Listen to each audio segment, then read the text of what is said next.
Chapter 188. Elder sister, look. In the virtual sky world, Mo Tienga heard the childish voice of a child. She slowly opened her eyes and looked outside through the virtual sky world. Sunlight. Sunlight. Her eyes suddenly widened. Sunlight. It wasn't the glimmer of light coming through the water. It was indeed unobstructed sunlight. Yesterday, when the underground palace collapsed, she was safe and sound in the virtual sky world. She saw some light coming through the water, so she seemed to be not far from the surface. She couldn't figure out where she was, and seeing that Ren Yufeng also escaped, she was worried they were still in the land of hiding dragon, so she hid in the virtual sky world and didn't go out. Unexpectedly, when she opened her eyes today, the outside was completely different. There was no water, no rock walls blocking people's view, but sunlight. Bright sunlight. Xiao Bao, don't run. Two children seemed to be playing outside, and their crisp and innocent voices could be heard. Elder sister, there's a very high mountain here. The children's voices were close to her ears. Mo Tienga looked around and found she seemed to be on a reef by the sea. Looking up, she saw the blue sky and bright sunlight. Looking down, she saw the rippling surface of the sea, and she could vaguely see the ruins and reefs below. Mo Tienga's heart skipped a beat.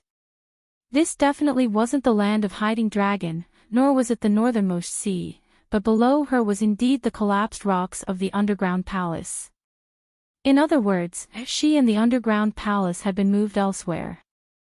Having reached this conclusion, she looked down to look for Ren Yufeng and the others. No, she couldn't find any traces of Ren Yufeng and Qiu Jiming. Qiu Jiming might be under the rocks, but Ren Yufeng was wrapped in black aura, so he should be easy to find. She didn't see him either. Could it be that he was washed away by the sea in the black cocoon after the collapse? This wasn't impossible. When the collapse ended, the scene she saw was still in the water. Maybe he was washed away by the turbulent water at that time. Thinking of this possibility, Mo Tienga sighed with relief.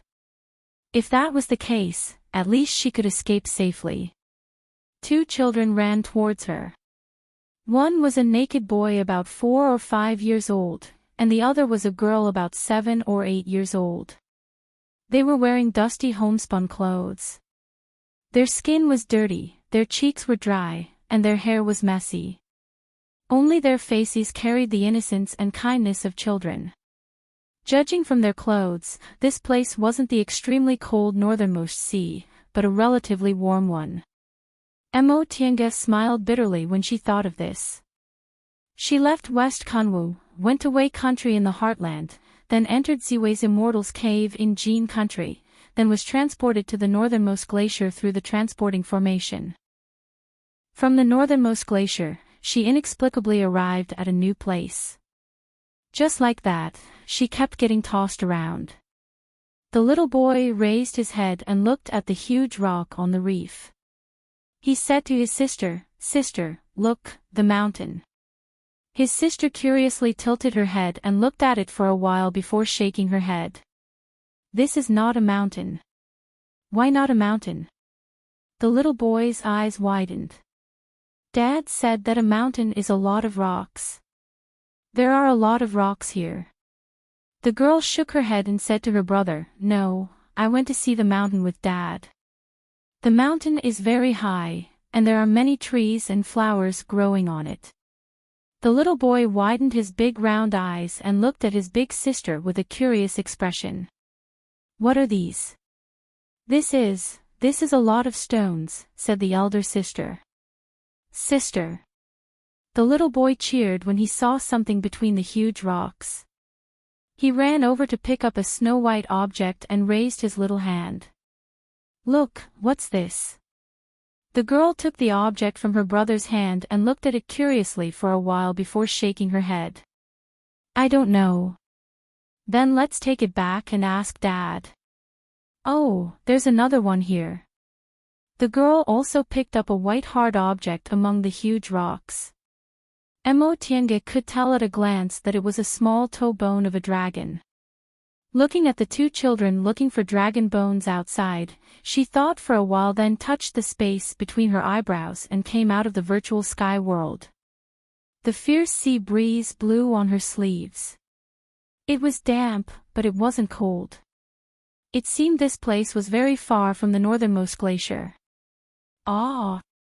The girl was the first to see her. She was stunned to see a person appearing out of thin air on the huge rock. The little boy also saw her, but he smiled with two dimples on his face. He pointed at Emotienge and clapped his hands. Fairy! Sister, look, a fairy! Emotienge couldn't help but smile at his innocent and cute appearance. Once she came out of the virtual sky world, she immediately used her divine sense to scan the surroundings. She only felt relieved when she confirmed there were no traces of other cultivators. She gently floated down from the pile of boulders. She floated here and there without using any force, which frightened the girl. She pulled her brother back several steps and asked while trembling, "You? What are you?" Emotienge smiled and said softly, "Little sister, don't be afraid. I'm just a passerby." Unexpectedly, what she said made the little girl even more afraid. She hugged her brother tightly and said, "Don't take my brother away, Emotienge felt strange. "Little sister, do I look like a bad person?" Before the girl could answer, the little boy already shouted, "No, you look like a fairy." Emotienge smiled. Being regarded as a fairy by such an innocent and cute child was always a happy thing. But this little girl's attitude was really a bit strange. After thinking for a while, she continued to say softly, "Little sister, why are you so afraid? I won't hurt you." The little girl's eyes were guarded as she stared at her for a while. Seeing that her attitude was indeed very kind, she slightly let go of her suspicions and said hesitantly, "Are you really just passing by?" Emotienge nodded with a smile, then asked curiously, "Why do you think I look like a bad person?" The girl hesitated for a moment and said timidly, "Father said that a lot of bad people have come to the village recently. They often catch children, boys like my younger brother, catch boys." Emotienge wrinkled her brows. A kidnapper. When she was a child in Imo family's village, she once heard that there were kidnappers who specialized in abducting children. Most of them abducted boys.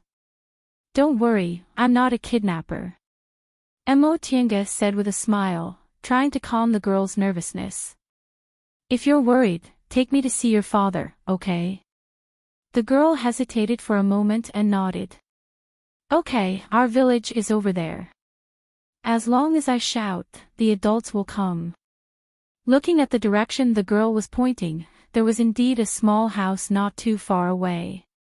However, if he shouted, he might not be able to hear it. The girl's words were obviously a warning to her. Emotienge couldn't help but smile. Although this girl was young, she was very vigilant and knew to protect herself and her younger brother. She was really smart and sensible. Seeing that Emotienge really didn't do anything, the girl felt a bit relieved. She took her younger brother's hand and led him to the small house. The little boy liked her very much. As they walked, he raised his head and talked to her. "Fairy sister, where did you come from? Did you come from the sea? Father said there's a fairy on the sea who blesses us and protects us." "And you can say that." Emotienge nodded with a smile. "Why do you think I'm a fairy?" "Because fairy sister is very beautiful, just like the fairy mom said." The little boy raised his hand as if he wanted to hold her hand.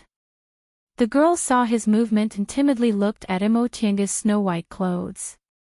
She hastily slapped her younger brother's hand away. "Xiaobao, your hands are dirty." The little boy named Xiaobao looked gloomy. He uttered an "oh" and put his hand down. Tianga sighed inwardly. She then lowered her body and held the little boy's hand.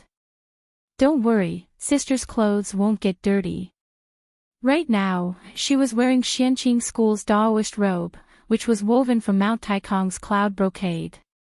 Even if ink was splashed on it, it would be clean after a shake. Xiao Bao immediately smiled and said cheerfully, "It's really fairy sister. Mother said the fairy sister on the sea is very good to us, she's everyone's mother." Tianga was a bit confused. Fairy sister and mother. However, she understood what the child meant. The fairy sister he mentioned should be the god worshipped by the fishermen here. The small house wasn't far away. She answered the little boy's questions along the way and soon arrived. Tianga gave them a cursory glance. The small houses were all thatched cottages with grass roofs and mud walls. The best ones had stone walls. The residents' faces were dirty, their clothes were shabby, and their expressions were numb. Obviously, their lives weren't good. When they entered the village, some residents were drying dried fish at the village entrance while chatting. When they saw Tianga walking into the village with the two children, they all stopped and kept glancing at her. One of them boldly shouted, "Shui clan's Nan Nan, who did you bring back?" The girl glanced at the person who asked and answered, "Uncle Nyo Er, this sister said she's just passing by." Passing by. The adults at the village entrance gathered together and looked Tianga up and down. However, they didn't dare to speak and only dared to whisper to each other. The girl led her here and there until they finally arrived at a thatched cottage. Smoke was coming out of the cottage. Someone was washing in front of a big water tank in front of the cottage. "Mother!" the girl called. The woman who was squatting and washing wild vegetables answered and said in a rough voice, "Where the hell did you go? I haven't seen you for a long time. Did you go crazy with your little brother?" The girl said, "Mother, we have a guest." "A guest?" The woman turned around and saw Tianga standing not far from them. She hurriedly stood up and wiped her hands on her apron. "Oh, this young lady." She was a bit uncertain. Tianga was wearing Xianqing School's uniform. It was a Daoist robe, but it was different from the secular world. In the eyes of mortals, calling her Daoist priest seemed too beautiful and calling her young lady seemed too plain. Tianga didn't care about the way she addressed her. She smiled and said, "Greetings, sister-in-law. I was passing by and happened to meet these two children. I have some things I don't understand, so I came to ask." "Oh, I see." The woman felt a bit inferior in front of her. She combed her hair and tidied up her clothes before making an inviting gesture. "Young lady, our house is really simple and crude. If you don't mind, would you like to sit inside?" Tianga nodded with a smile and followed her into the house. The moment she entered, she saw that it seemed to be a hole. In the cramped space, there was a dining table and several stools. Although they were very old, they were still clean. On the wall facing the door, there was a picture of a sea god. It seemed to be a goddess. The woman invited her to sit on the bench next to the dining table and said to the girl, "Nan, go cook. Mother will accompany the guest." The girl nodded and glanced at Tianga, then went to the kitchen. Tianga was lost in thought for a while. She thought about herself a few decades ago, when she was the same age as this child. "Young lady." Tianga regained her composure and smiled apologetically. "Sister-in-law, your daughter is obedient and capable.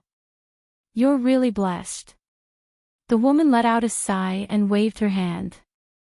"Young lady, you're too polite. This girl always goes out to play. But she's really capable. She can do whatever you ask her to do, and she can do it better than some adults. She also helps take care of her younger brother." It could be seen that although the woman didn't love her daughter on the surface, she was very proud of her daughter. Her smile was full of joy. Xiao Bao also chimed in. Sister is very good. She always takes me to play. His sister went to cook, but he refused to leave and still stayed by Mo Tianga's side. Only then did the woman notice that her youngest son was holding Mo Tianga's hand. She hurriedly came over and hugged him. Xiao Bao, quickly go wash your hands. Look at how you're playing. She then said to Mo Tianga apologetically, young lady, children don't know any better. Did they dirty your clothes? Come, wash them. Mo Tianga shook her head. It's okay, they won't get dirty. She dusted her clothes and waved her hands. There wasn't even a speck of dust on them. The woman holding Xiao Bao stopped when she saw Mo Tianga's actions. She seemed to be thinking about something, but eventually, panic appeared in her eyes. She said, young lady, are you a fairy from Bichuan Court? I'm sorry. I was as blind as a bat, I'll kowtow to you. After she said that, she knelt down and started to kowtow. Mo Tianga was surprised. She gently raised her hand and used her spiritual aura to block the woman's movements. She asked gently, sister-in-law, what are you doing? What fairy from Bichuan Court? Upon seeing Mo Tianga's methods, the woman became even more convinced. She begged, fairy, please spare our lives. The children didn't do it on purpose, so I didn't recognize them. Mo Tianga felt helpless. She waved her hand and used her spiritual aura to lift the woman up. Since you know I'm a cultivator, you should answer me properly. There's no need to do this. Yes. The woman nodded obediently. She held Xiao Bao and shrunk behind Mo Tianga. Xiao Bao was the only one who was completely unaware of this. He said curiously, Mom, Sister Fairy is a good person, so why? Shut up. The woman covered Xiao Bao's mouth and berated him, child, be obedient and don't interrupt. Xiao Bao looked very curious, but he didn't dare to be disobedient. He just stared at his mother, the sister fairy in front of him, with his big, round eyes. Mo Tianga was a bit confused. It was normal for mortals to revere cultivators, but this kind of fear wasn't normal no matter how she looked at it. Moreover, when the woman mentioned Bichuan Court, it sounded a bit familiar. Yes, it was that medium-sized cultivation group that specialized in accepting female cultivators. Yan Ruoshu and the other two people she met in Ziwei's Immortal's cave were from Bichuan Court. So Bichuan Court was built here. Sister-in-law, you should also sit. Upon hearing what Mo Tianga said, the woman waved her hands repeatedly. I don't dare. How could I dare to sit together with Fairy? Mo Tianga didn't force her.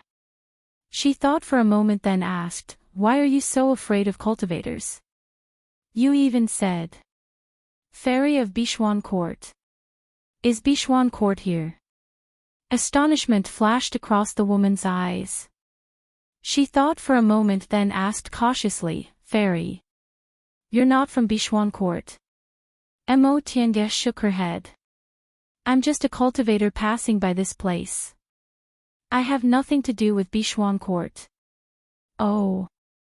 The woman heaved a sigh of relief and finally showed a hint of a smile. Fairy, please don't blame me. I misunderstood. Mo Tianga smiled. It's nothing. But sister-in-law, could you tell me the reason in detail? The woman promptly nodded. Yes. She paused for a moment then said, Fairy, you might not know, but our eastern sea is too remote. Even the emperor can't control this place, so the biggest force here is Bichuan Court. Wait. Mo Tianga interrupted her, asking, did you say this place is the eastern sea? Yes. The woman was surprised. Fairy, don't you know? Oh, Mo Tiange said faintly, I didn't pay attention on the way here. The woman didn't dare to doubt her and continued to say, in fact, the fairies of Bishuan Court don't really care about mortals like us, but we must not offend them. If we offend them.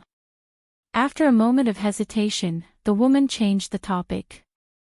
Just now, I saw that fairies' clothes weren't dirty, so I thought fairy was from Bishuan Court. I see. To mortals, cultivators were always aloof and remote.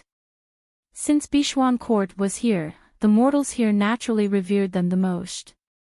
Nevertheless, she really didn't expect she'd actually come to the Eastern Sea. The Eastern Sea was desolate. If she wanted to go back to Kunwu, she'd have to spend a lot of effort.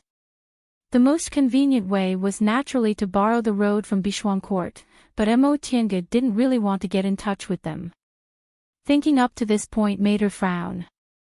After watching for a while and seeing that the woman was still standing cautiously, Mo Tiange smiled. Sister-in-law, you don't have to be like this. I'm just passing by. I'll leave after I'm done asking around. Oh.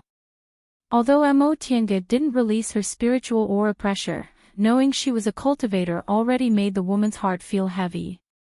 Now that she heard what Mo Tiange said, she heaved a sigh of relief.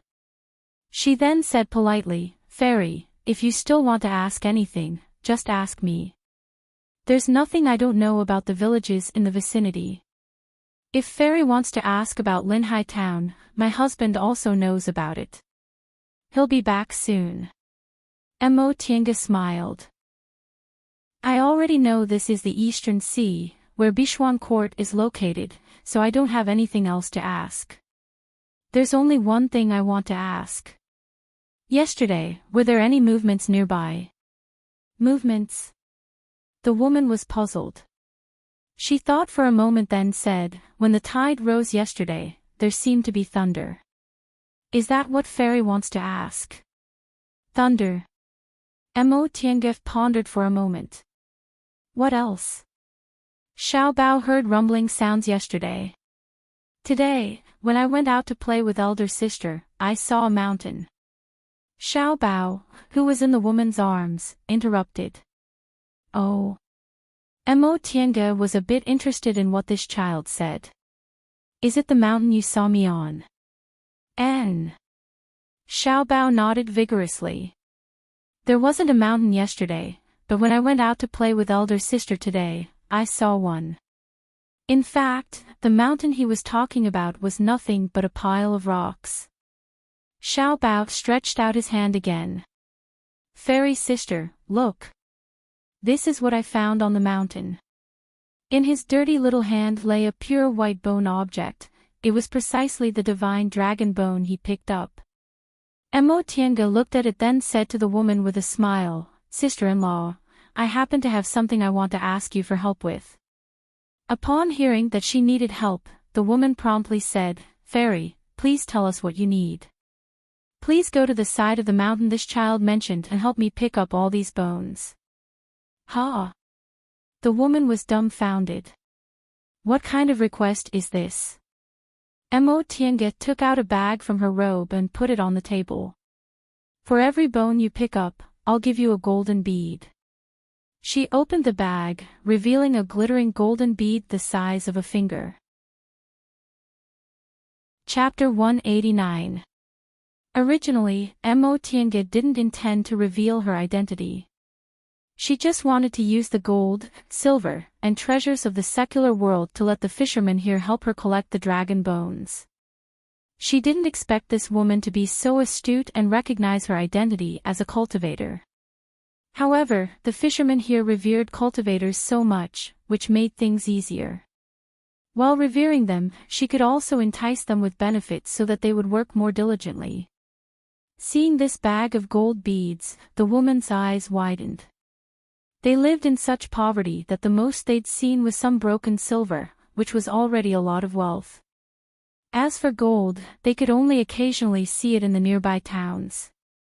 Mo Tiange coughed softly.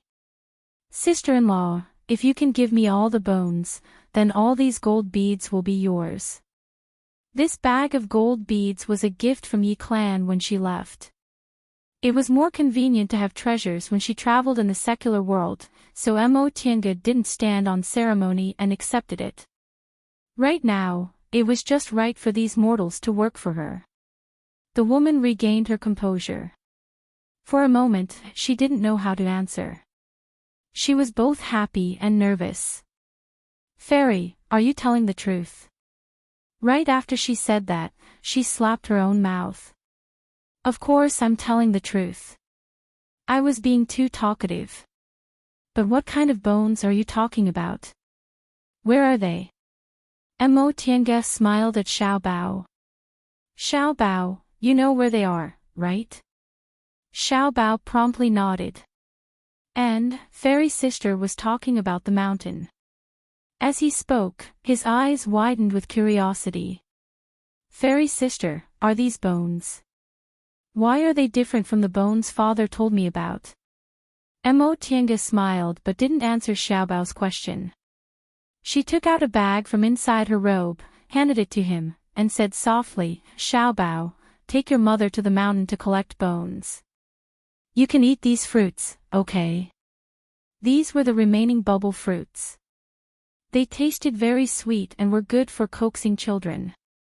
Xiaobao took a bubble fruit and took a bite. Sure enough, he was very happy. "It's delicious." Seeing that he was happy, Mo Tiange said to the woman, "Xiaobao knows where they are. You should go with him. The sooner you can collect them, the better. It's best if you call more people. Some bones are very big. You don't have to worry about others collecting them. Your family won't be able to collect them all. I'll reward you later." "Yes, yes." How could the madam dare to object? She hastily held her youngest son's hand then shouted, "And, don't cook anymore. Go call your father back." She then turned towards Mo Tiange with a flattering smile. "Fairy, please wait here. We'll go right away." Mo Tiange nodded with a smile and watched as the family started to get busy. Not long after, the man was called back by the girl. When he heard what his wife said, he hastily came over and kowtowed to Mo Tiange. Mo Tiange left the girl behind to talk to her and sent the husband and wife to pick up the dragon bones for her. Knowing that Mo Tiange was a cultivator, the girl's attitude was respectful. She stood by the side and answered every question Mo Tiange asked. This was a small fishing village by the East Sea. Other than some similar fishing villages nearby, there was only one big city called Waterfront City. Behind Linhai Town was the cultivation group Bishuan Court. This place was too remote and didn't even have a country, so Bishuan Court was the biggest force here. The girl was still young and didn't know much. Mo Tiange calculated in her mind and roughly understood her current location. The Kunwa mountain range stretched across the southern part of the celestial pole all the way to the southeast. Demonic Mountain blocked the Devil Path in the northeast. Therefore, the southern part of the East Sea was Tiandao Sec's territory while the northern part was the Devil Path's territory. Based on Mo Tiange's speculation, they were probably in a small part of the sea in the north. In other words, the Devil Path was most likely to be on their west side. Once she reached this conclusion, Mo Tiange felt a bit vexed. This place was very likely to be a part of the sea next to the Devil Path's Demonic Mountain, which was very dangerous. If they happened to run into the Devil Path, they'd be in a lot of trouble. It seemed the best way to leave this place was to find Bishuan Court. Since Bishuan Court was located here, they must have a safe way to communicate with the outside world. Of course, the most important thing for her now was to pick up the dragon bones. Although she didn't know what use the dragon bones from several million years ago had, the divine dragon's breath on them couldn't be faked, so they were definitely useful. However, there were too many dragon bones. When the underground palace collapsed, many of them must have been washed away by the water. Thinking up to this point, Mo Tiange felt it was quite a pity. If she could collect a whole set of dragon bones, it'd be more convenient for her to study them. Now, she could only pick up as many as she could. After asking the little girl, Tiange learned that this family's surname was Shui. Their father was called Shui-san, and their mother was called Shui-san's sister-in-law. She herself didn't have a name. She was the only girl in the family. When she was born, the adults only called her Nan, and others only called her Shui family's Nan. What kind of name was Nan? There were dozens of families here, and most of their daughters were called Nan when they were born. It wasn't until they got married that they became whose family's sister-in-law. When they got a bit older, they became whose family's mother-in-law. From birth to death, most girls didn't have a name. Seeing the girl's secretly envious gaze, Tiange felt it was quite a pity. This pair of siblings was very smart. Although Nan was young, her speech was very logical and she knew to be wary of outsiders. Xiao Bao was even smarter. It wasn't easy for a 4 or 5-year-old child to speak so fluently. Moreover, with his family's financial situation, he basically had no one to teach him since he was a child. Once Tiange praised him, Nan immediately stuck out her little chest proudly. Xiao Bao can already speak when he's just 1 year old. Everyone in our village says Xiao Bao is like a star that descended from the sky. Father also said that when Xiao Bao grows a bit older, he'll send him to the city to study. At that time, he'll find a job in the city and he'll be able to live like a city person. Oh. Tiange asked with a smile, why didn't he take the county-level exam? Wouldn't he be able to become an official? Nan shook her head. Father said we can't go out for the rest of our lives. There are monsters living in the west. If we go there, we'll be eaten. Tiange frowned inwardly when she heard what Nan said. Sure enough, the monsters she mentioned must be people from the devil path. Nan continued to say, unfortunately, I wasn't chosen by Bichuan Court. It'd be great if I could enter Bichuan Court. Tiange was rather astonished. She asked, how does Bichuan Court choose its disciples? Nan answered, girls living near Linhai town will go to Bichuan Court to have their spiritual roots checked when they're 8 years old. If they pass, they can enter Bichuan Court. At that time, their whole family can enter the city and live like a city person. As she spoke, Nan once again said proudly, however, I also have spiritual roots.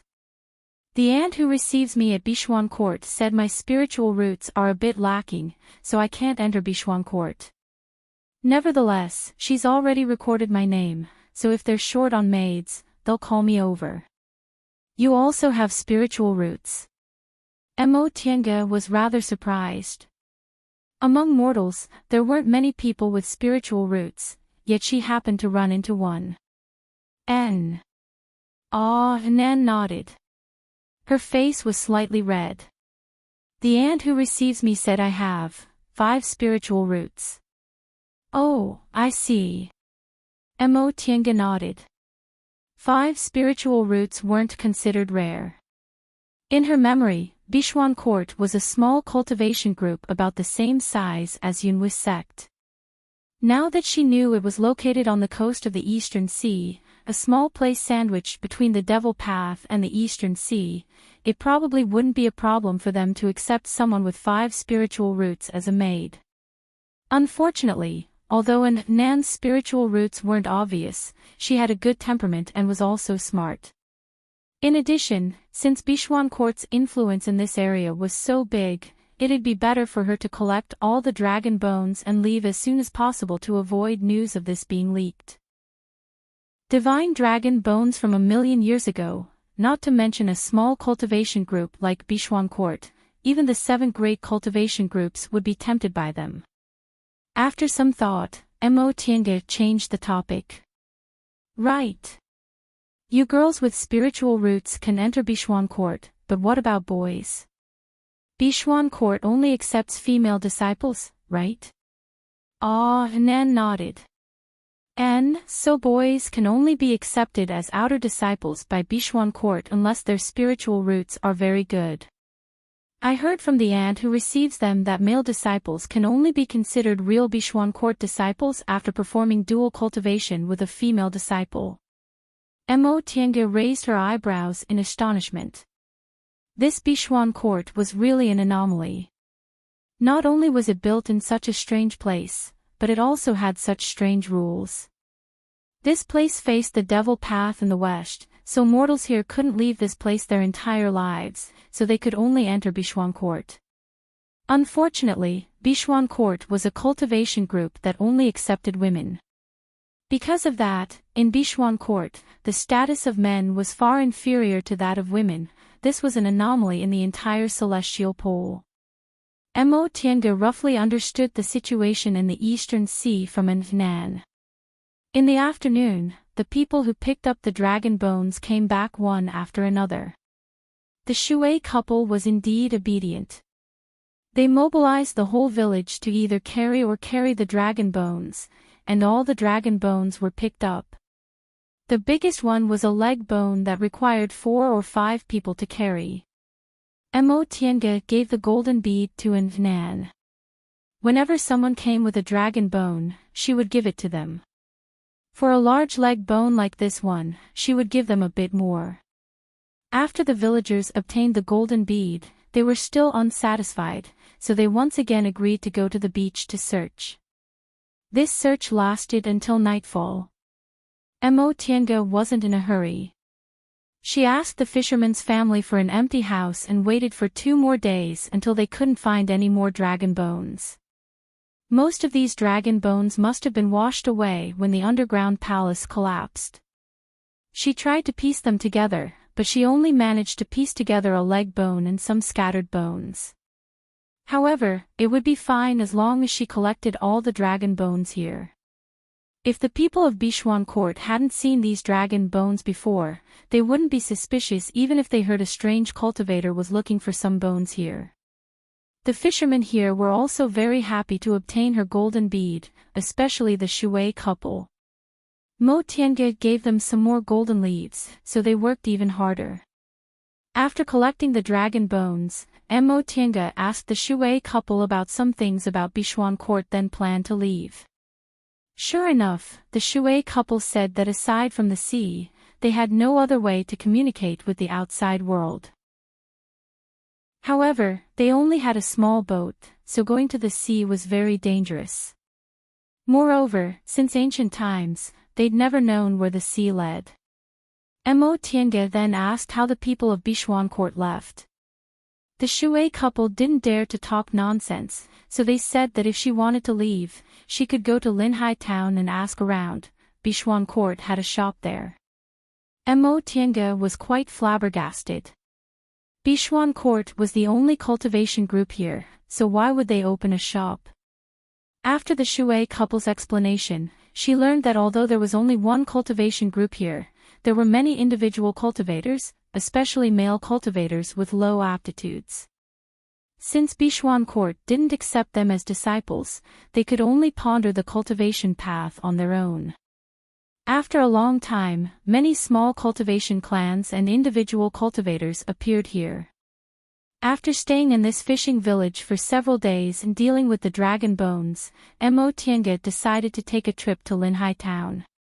If she wanted to return to Kunwu, asking Bishwan court for help was the most convenient way. Chapter 190. Xiao Bao was very reluctant when he heard Mo Tiange wanted to leave the fishing village. Outsiders rarely came to the fishing village. Besides, Mo Tiange also gave him delicious food. He had never eaten such sweet fruits before. The Shui couple naturally wouldn't let their child fool around, so they hurriedly coaxed him. In the end, Mo Tiange gave Xiao Bao several unimportant medicinal pills that were damaged from the concoction as if they were candy, finally coaxing him. All right.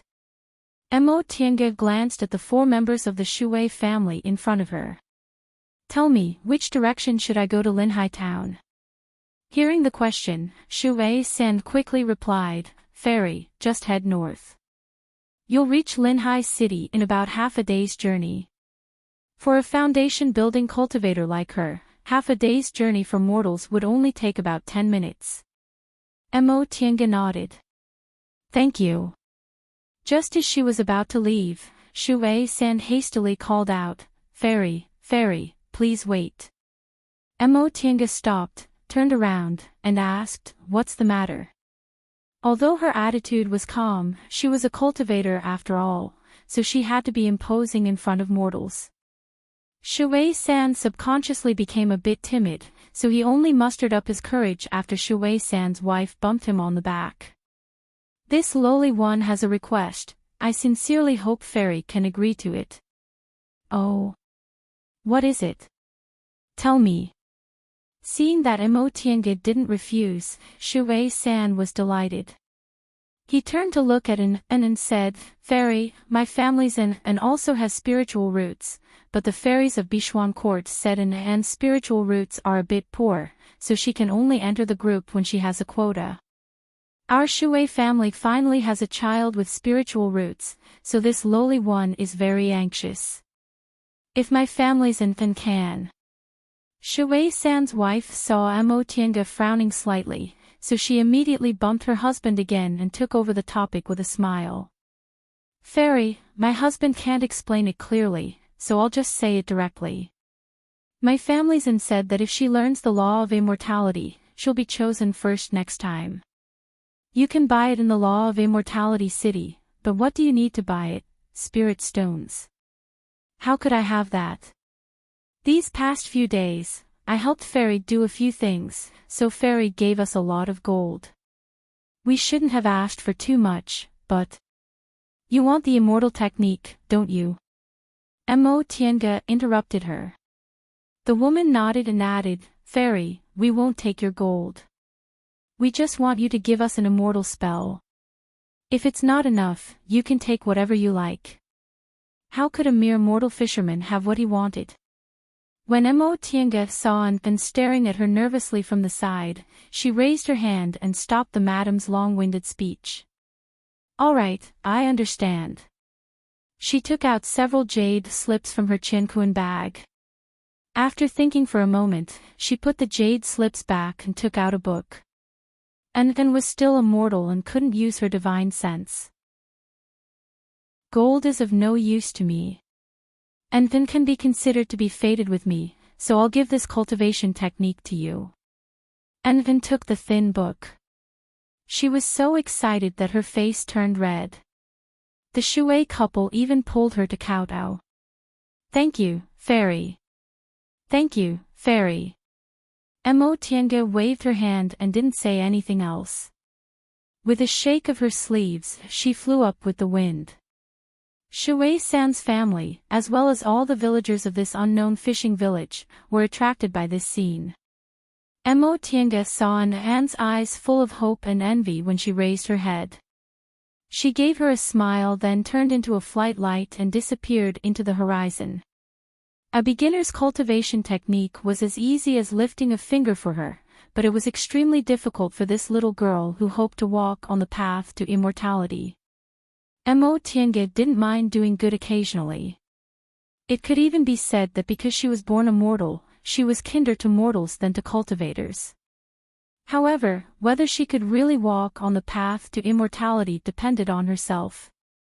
She shook her head, threw these thoughts to the back of her mind, and focused on hurrying on her journey. Linhai town wasn't far. After 10 minutes, Mo Tiange could already see the city walls in the distance. What surprised her was that she originally thought Linhai town was only a small town in such a small place. She didn't expect its city walls to be so magnificent that they weren't inferior to some medium-sized cities in Middle-earth. What surprised her even more was that as soon as she approached Linhai town, her cloud-treading boots seemed to go out of control. It seemed there was a flight restriction laid in the town. After thinking for a while, Mo Tiange landed outside the town and walked towards Linhai town on foot. It was noon, so there were only a few people going in and out of the town gate. There was only one soldier guarding the gate. He stood at the gate, leaning against the wall and dozing off, not caring about other people going in. Mo Tiange felt a bit strange. Didn't this Linhai town have no country? Why did it have soldiers? But the strangest thing was yet to come. Just as she was about to enter the town, the dozing soldier glanced at her in a daze and immediately woke up. He rubbed his eyes and ran to stop her. Soon after, the soldier respectfully saluted her and said, "Fairy, please wait." Mo Tiange raised her eyebrows and asked, "How did you know I'm a cultivator?" Her question made the soldier even more surprised. He blurted out, "Fairy, aren't you an immortal from Linhai?" Mo Tiange frowned but didn't answer. The doubts in her heart grew stronger. Seeing her unsightly expression, the soldier hastily said, "Fairy, please calm down. Immortals from Linhai all know we can distinguish mortals from immortals. Fairy doesn't seem to know, so I guessed Fairy isn't from Linhai." "Oh." Mo Tiange nodded. "I'm indeed a foreign cultivator who came here by accident." "Why did you stop me? Could it be that Linhai town doesn't allow outsiders to enter?" The soldier waved his hand repeatedly. "Fairy, you misunderstood. There's no such thing. Our Linhai town is supported by master immortals and fairies, so how could we not allow Fairy to enter the town?" "Then why are you?" The soldier explained. "Individual cultivators from Linhai have to register in the register before entering the town, so Fairy, please leave your name." "Oh." Mo Tiange felt a bit displeased. Linhai town's rules were really strict. She'd been to many places, but none of them dared to have such rules for cultivators. Cultivators hated being controlled the most. Not to mention that they had to leave their names in order to enter the town, which really made people feel conflicted. Upon seeing Mo Tiange's expression, the soldier explained, "Fairy, this is a rule set by the fairies of Bishuan Court. I'm just a mortal, so I'm only following orders, so if I don't leave my name, I can't enter the town." Mo Tiange cast him a cold glance. Although she wasn't tall, the soldier couldn't help but feel a bit shorter in front of the aura a cultivator unconsciously emitted. Nevertheless, he still persisted and said, "I'm sorry, Fairy, these are the rules." Mo Tiange was now certain that the flying restriction over Linhai town was also set up by Bishuan Court.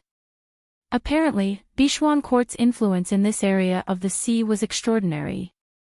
Not only did it control a town, but it also controlled the individual cultivators in the vicinity. Mo Tiange thought for a moment, then said with a cold expression, "Where do you want me to leave my name?" The soldier was afraid of angering an immortal.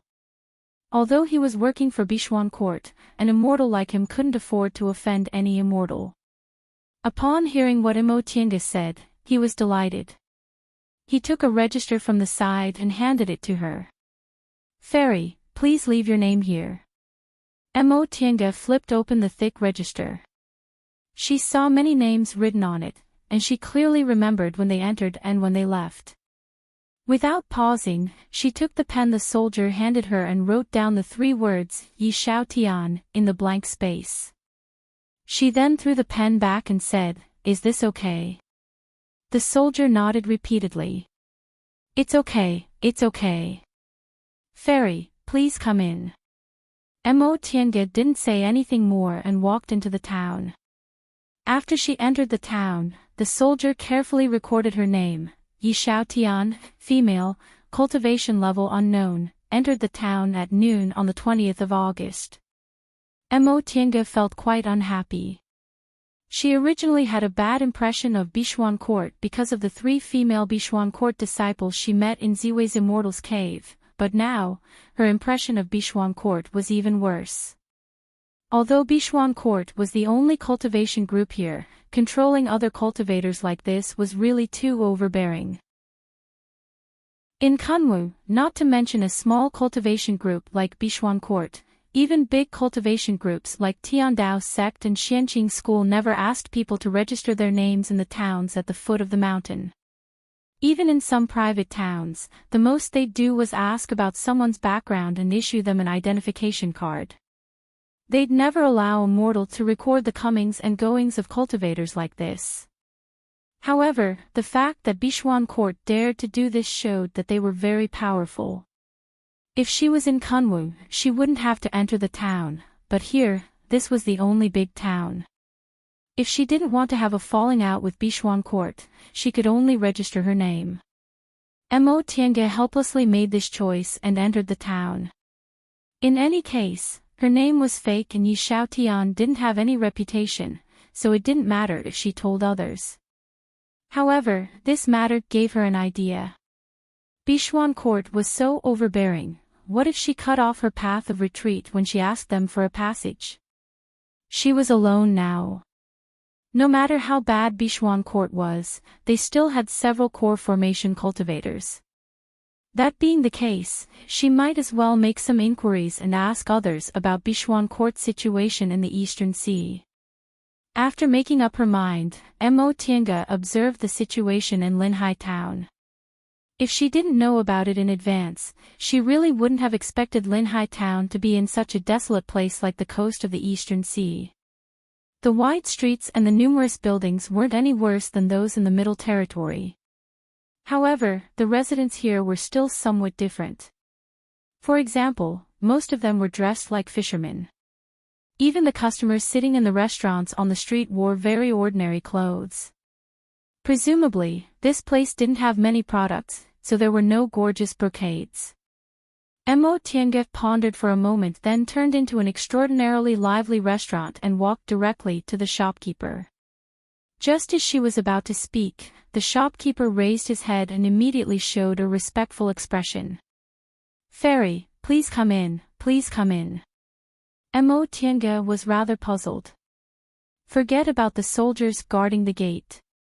Since they were sent to guard the city gate, they must know how to distinguish mortals from cultivators, but how could this ordinary shopkeeper actually recognize her at a glance?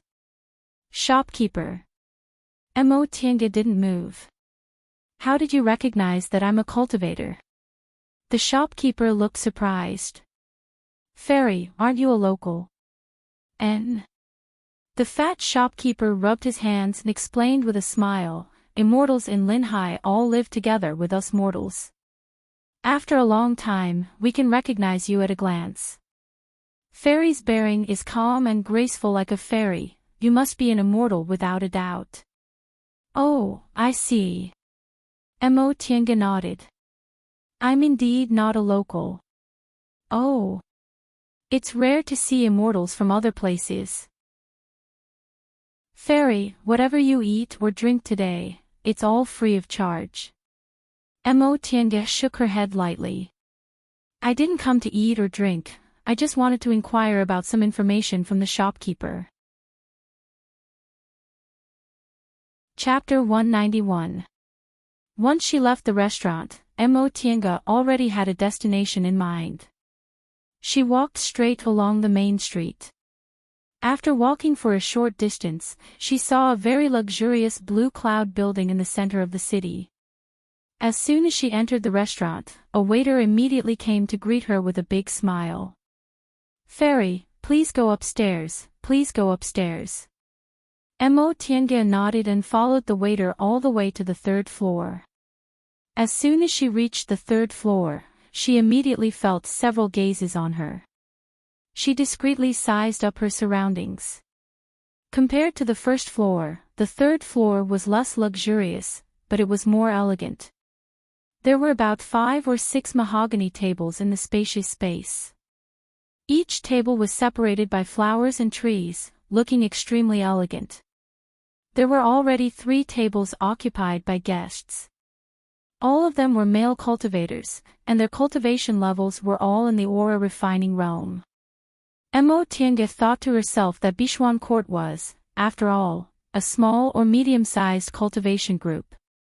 If individual cultivators could cultivate to the foundation building realm, they would have been recruited long ago, even if they were male cultivators. At the first table, there were two middle-aged men who were chatting animatedly. When they saw Amotienga, they glanced at her with some surprise, but they soon turned back to continue their conversation. At the second table, there were both young and old people who were chatting casually.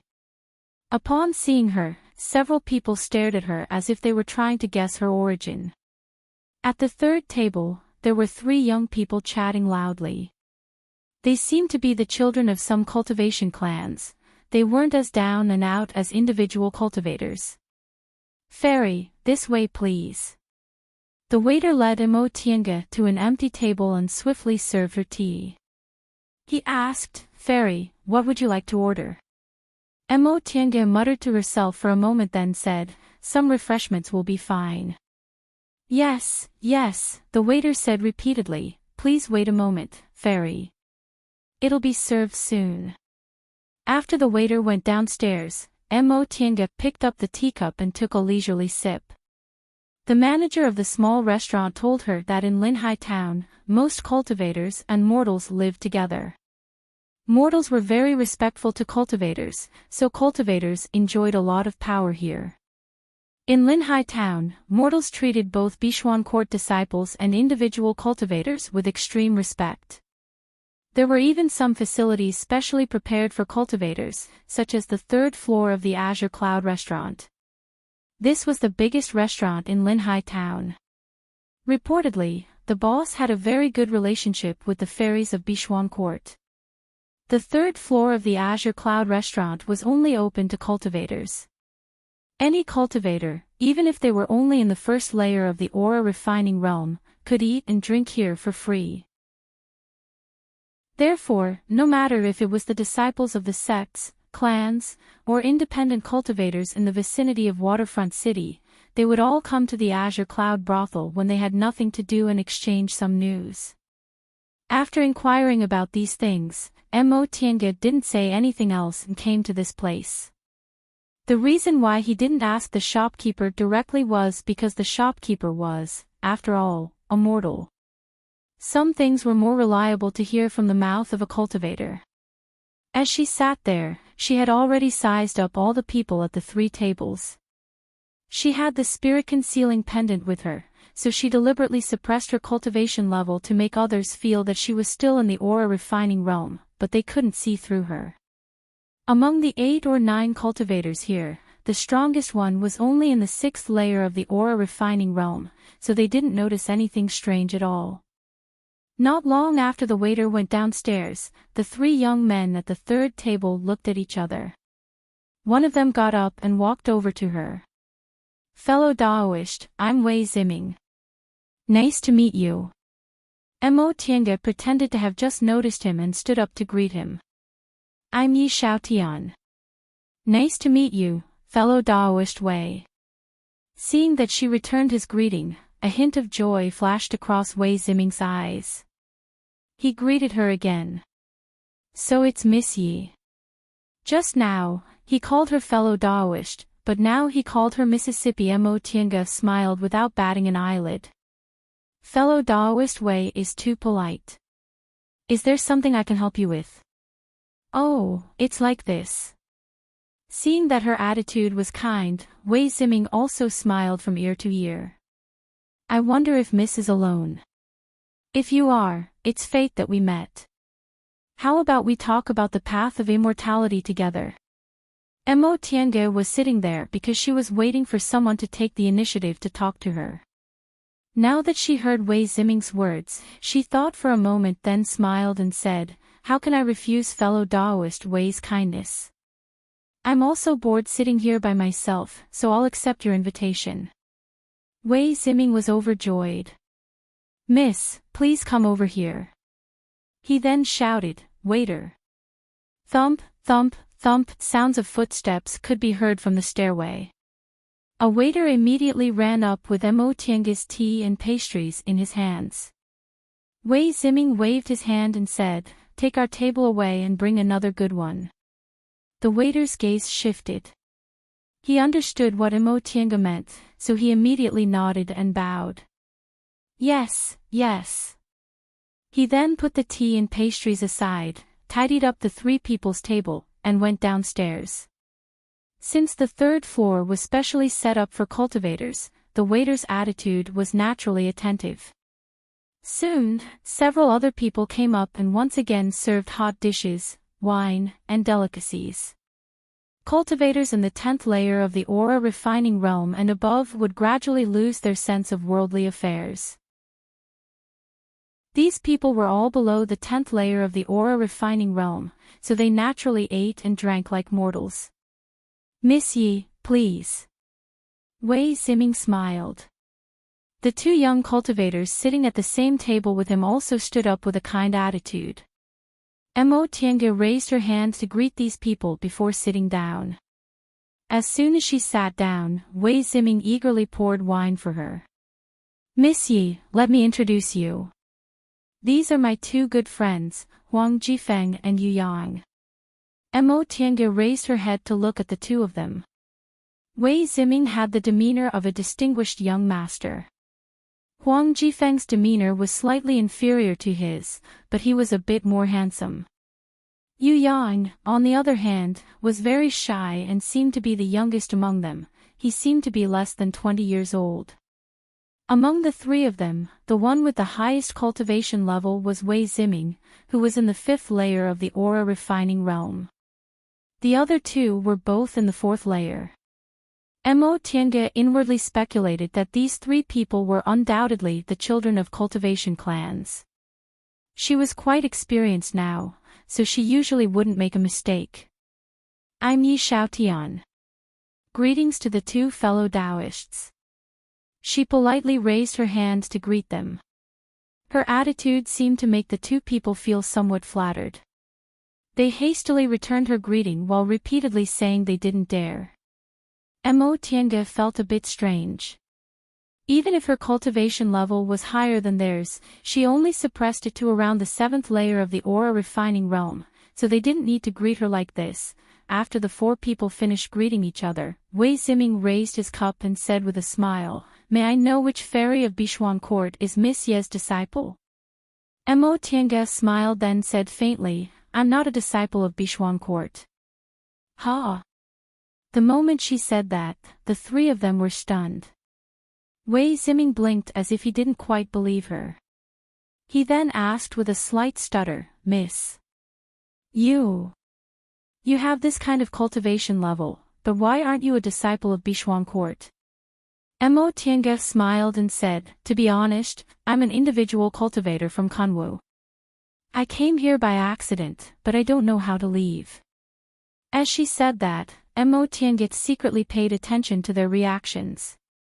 However, she saw that all three of them had astonished expressions. Huang Jifeng glanced at his companion then asked, "Miss Yi isn't from Linhai?" Mo Tiange nodded. "Correct." The three people looked at each other. There seemed to be pleasant surprise in their eyes. In the end, it was still Wei Ziming who spoke. His attitude was very enthusiastic. "I really didn't expect Miss Yi to be an outsider. There are very few outsiders in Linhai, so it's also difficult for us to leave." "Miss Yi, how did you come to Linhai?" Mo Tiange smiled faintly. "I came through a transporting formation." "A transporting formation?" The three people exclaimed in surprise. Soon afterward, Huang Jifeng said anxiously, "Miss, do you know where there's a transporting formation that connects Linhai and Kunwu? It's not Bishuan Court's transporting formation, right?" "You've misunderstood." Upon seeing their reactions, Mo Tiange felt more confident. "I came through a random transporting formation outside. I didn't come through a fixed transporting formation." "Oh." Hearing her words, the three of them revealed a look of disappointment at the same time. Mo Tiange swept her gaze over them, thinking in her heart. At first, the three of them thought she was a Bishuan Court disciple, so they were both enthusiastic and polite to her. Bishuan Court was very powerful in Linhai, so female cultivators' statuses were much higher than male cultivators, so the three of them wanted to befriend her. However, because Bishuan Court's female disciples had always been arrogant, they basically wouldn't be so polite to outsiders, so the three of them were rather flattered. When she said she wasn't a Bichuan court disciple, not only were the three of them not disappointed, but they were also pleasantly surprised. Mo Tiange speculated that it was very likely because Bichuan court's female disciples all had very arrogant attitudes. In Linhai, almost all women with spiritual roots entered Bichuan court, so it was rare for the three of them to meet a female cultivator they could get close to, so they were pleasantly surprised. In the end, when they learned she came from the outside, the first thing they asked was about the transporting formation. They were very disappointed when they heard there was no transporting formation in Linhai. Apparently, aside from Bichuan court, the cultivators here were also trapped in this small area and couldn't leave, so they were very interested in the transporting formation. Judging from this, the cultivators in Linhai also had no way to leave, so it was probably impossible for them to return to Kunwu without going through Bichuan court. Once she finished thinking, Mo Tiange showed just enough surprise on her face. Fellow Taoists, is there no transporting formation here? Or a way out? Huang Jifeng shook his head then said with a bitter smile, Miss Yi, we won't hide this from you. Linhai is a small place isolated in the eastern sea by demonic mountain range. To the west of us is the Devil Path, and to the east is the sea. There's basically no way out. Mo Tiange looked even more surprised, but there was also a hint of panic. Then what should I do?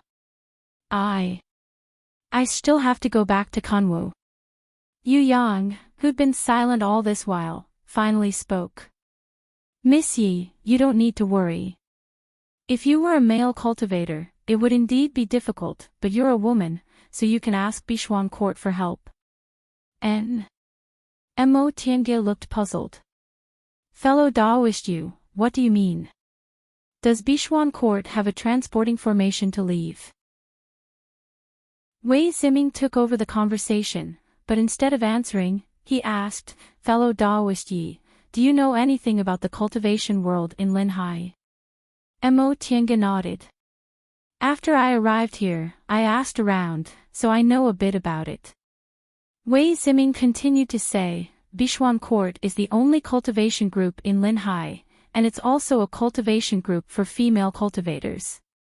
At this point, a hint of embarrassment appeared on his face.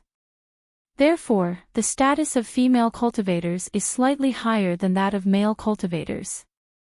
Female cultivators can enter Bichuan court as long as they have spiritual roots, but male cultivators like us have to either have very good spiritual roots or have a high cultivation level in order to be accepted as outer disciples by Bichuan court.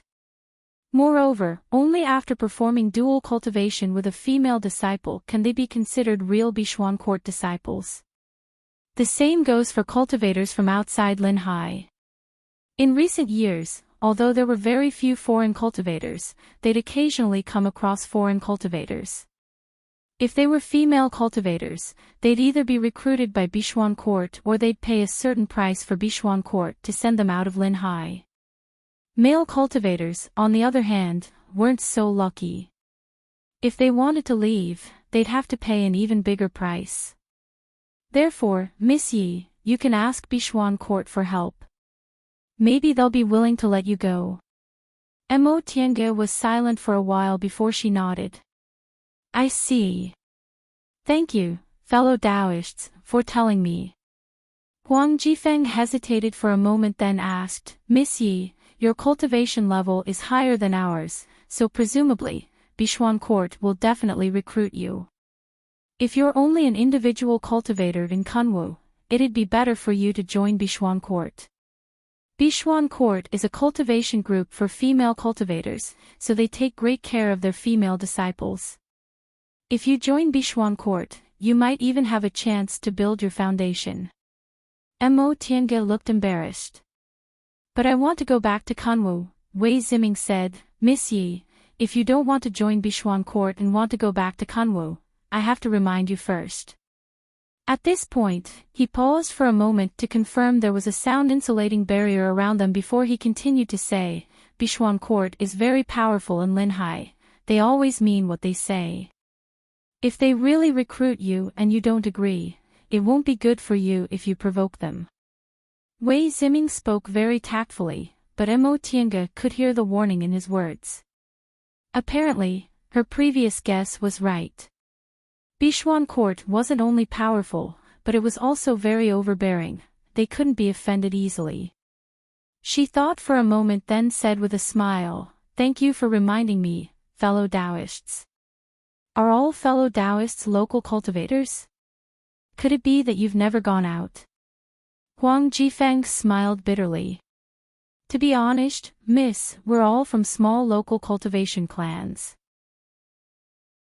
Not only have we never gone out, but none of the elders in our clans have either.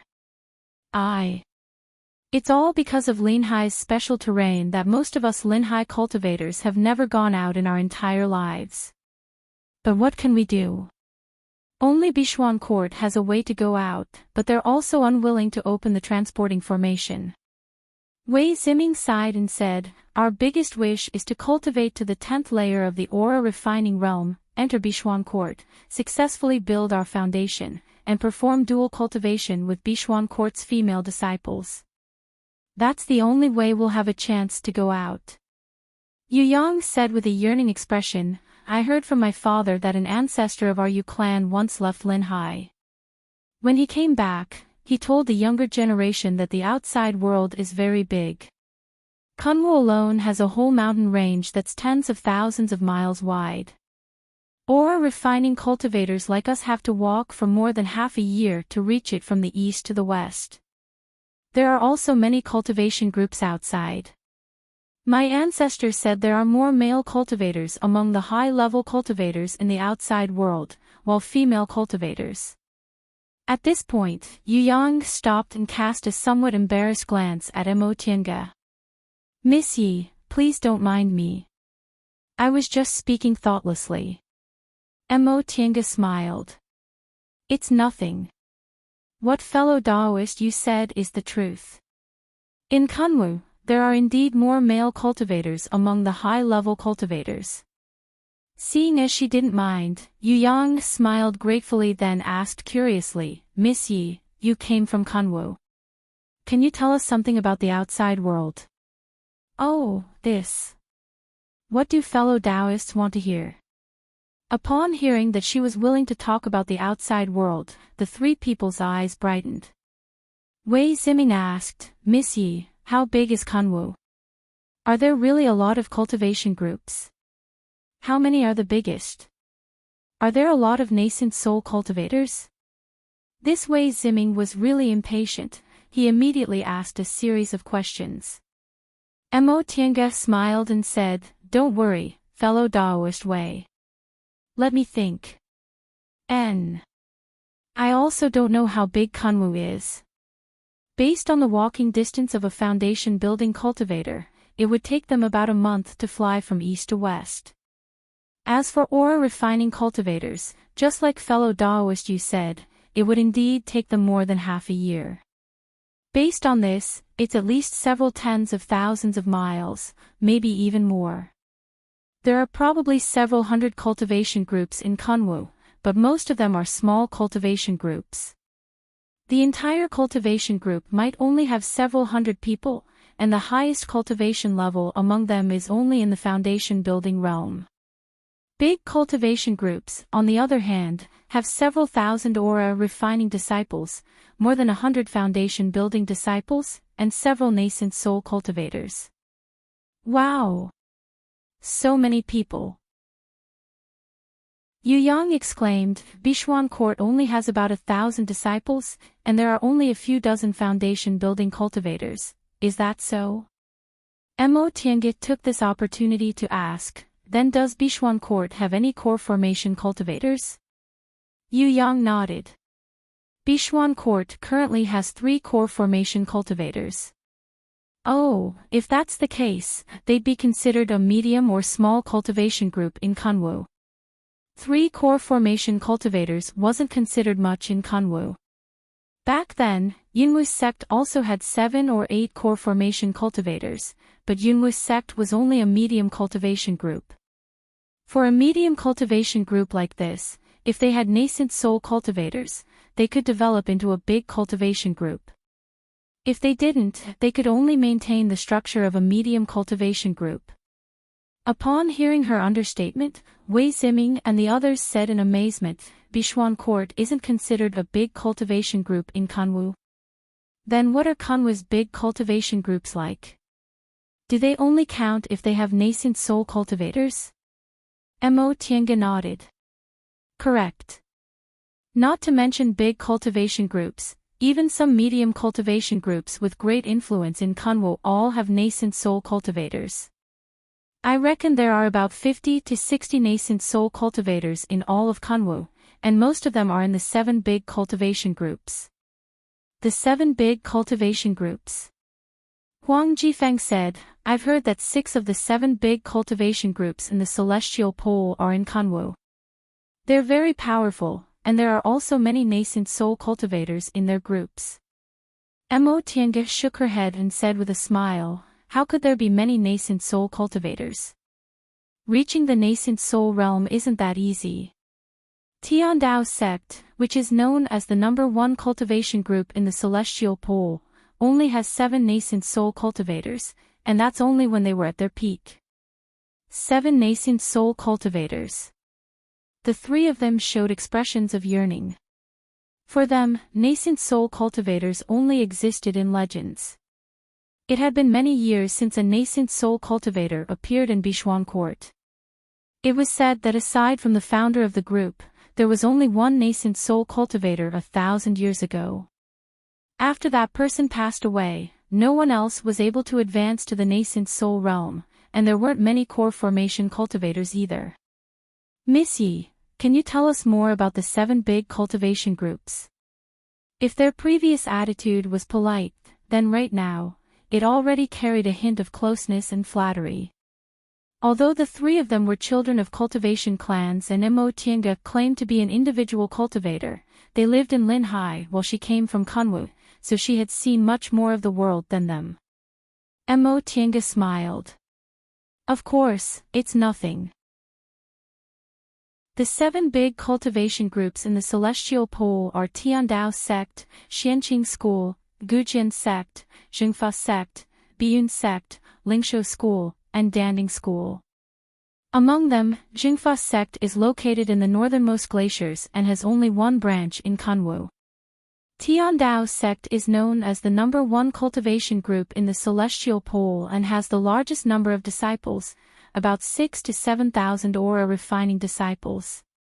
While Mo Tiange told them about the outside world, she also slowly mentioned Bishuan Court. Seeing how straightforward she was, the 3 of them also told her about Bishuan Court without holding anything back. Linhai wasn't very big, it was only a big city with tens of thousands of fishermen and farmers living around it, so Bishuan Court's scale wasn't very big. Including the outer disciples, Bishuan Court's total number of disciples barely reached more than 1,000. There were 30 to 40 foundation building cultivators, 3 core formation cultivators, and a nascent soul cultivator that hadn't appeared for a long time. Among the 3 core formation cultivators, one was in the middle stage of the core formation realm while the other 2 were in the early stage. Bishuan Court's conduct had always been very overbearing. Because they were the only cultivation group in the area, it was inevitable that they would be arrogant and would often treat individual cultivators with a high and mighty attitude. Wei Ziming sighed. Unfortunately, we can't go out. If we could, we'd definitely find a cultivation group and cultivate diligently.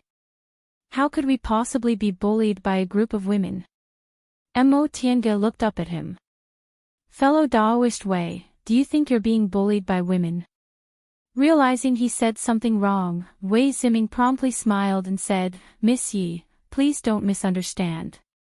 It's just that Bishuan Court's conduct is indeed a bit overbearing.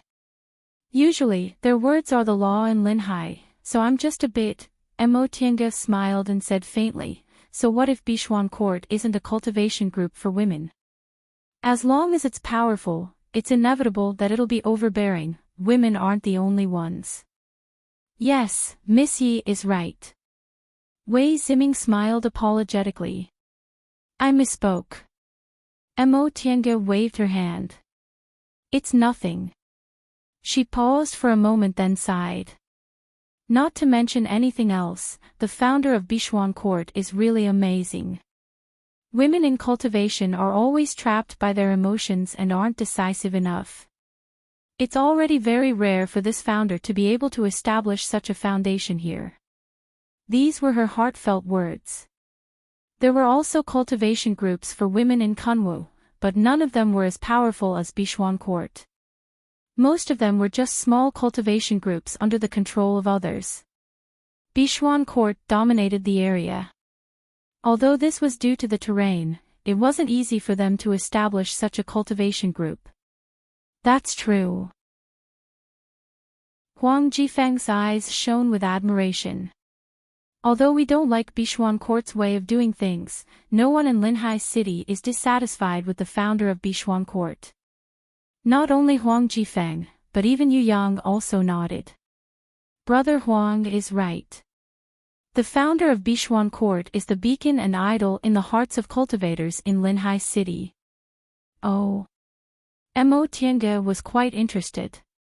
Fellow Daoist, can you tell me about it? Huang Jifeng said, to talk about Bishuan Court's founder, we have to start from the origin of Linhai. 100,000 years ago, the righteous path and the devil path fought a great war in the celestial pole. In the end, the devil path was defeated and moved to the north of Demonic Mountain, never setting foot in Kunwu again. The devil path moved to the northeast and operated in the mountain range to the north of Demonic Mountain. This part of the mountain range was covered with dense forests, undulating hills, and the terrain was complex. Coincidentally, there was such a small area in the Eastern Sea, which happened to be sandwiched between this mountain range and the Eastern Sea, becoming an isolated area. To the east was the sea, to the west was the mountain range where the devil path was active, and there were no roads to the north or south. The people of Linhai lived like this for tens of thousands of years, completely losing contact with other places in the celestial pole. Cultivation techniques were incomplete, resources were scarce, and there were no high-level cultivators. Even if there were very talented people, it was very difficult for them to achieve anything. Even pill concocting and tool refining were slowly lost. Occasionally, some cultivators accidentally came to Linhai and passed down some cultivation techniques and the Tao of pill concocting and tool refining. Huang Jifeng took a sip of tea then went on to say, about 10,000 years ago, a female cultivator also accidentally came here. Unlike those people, her cultivation level was very high, she was a nascent soul cultivator. At that time, even foundation building cultivators were rarely seen in Linhai, there were only one or two of them left. A nascent soul cultivator suddenly came, so all the cultivators in Linhai naturally respected her. That was Bishuan Court's Grandmaster, Primordial Lady Bishui.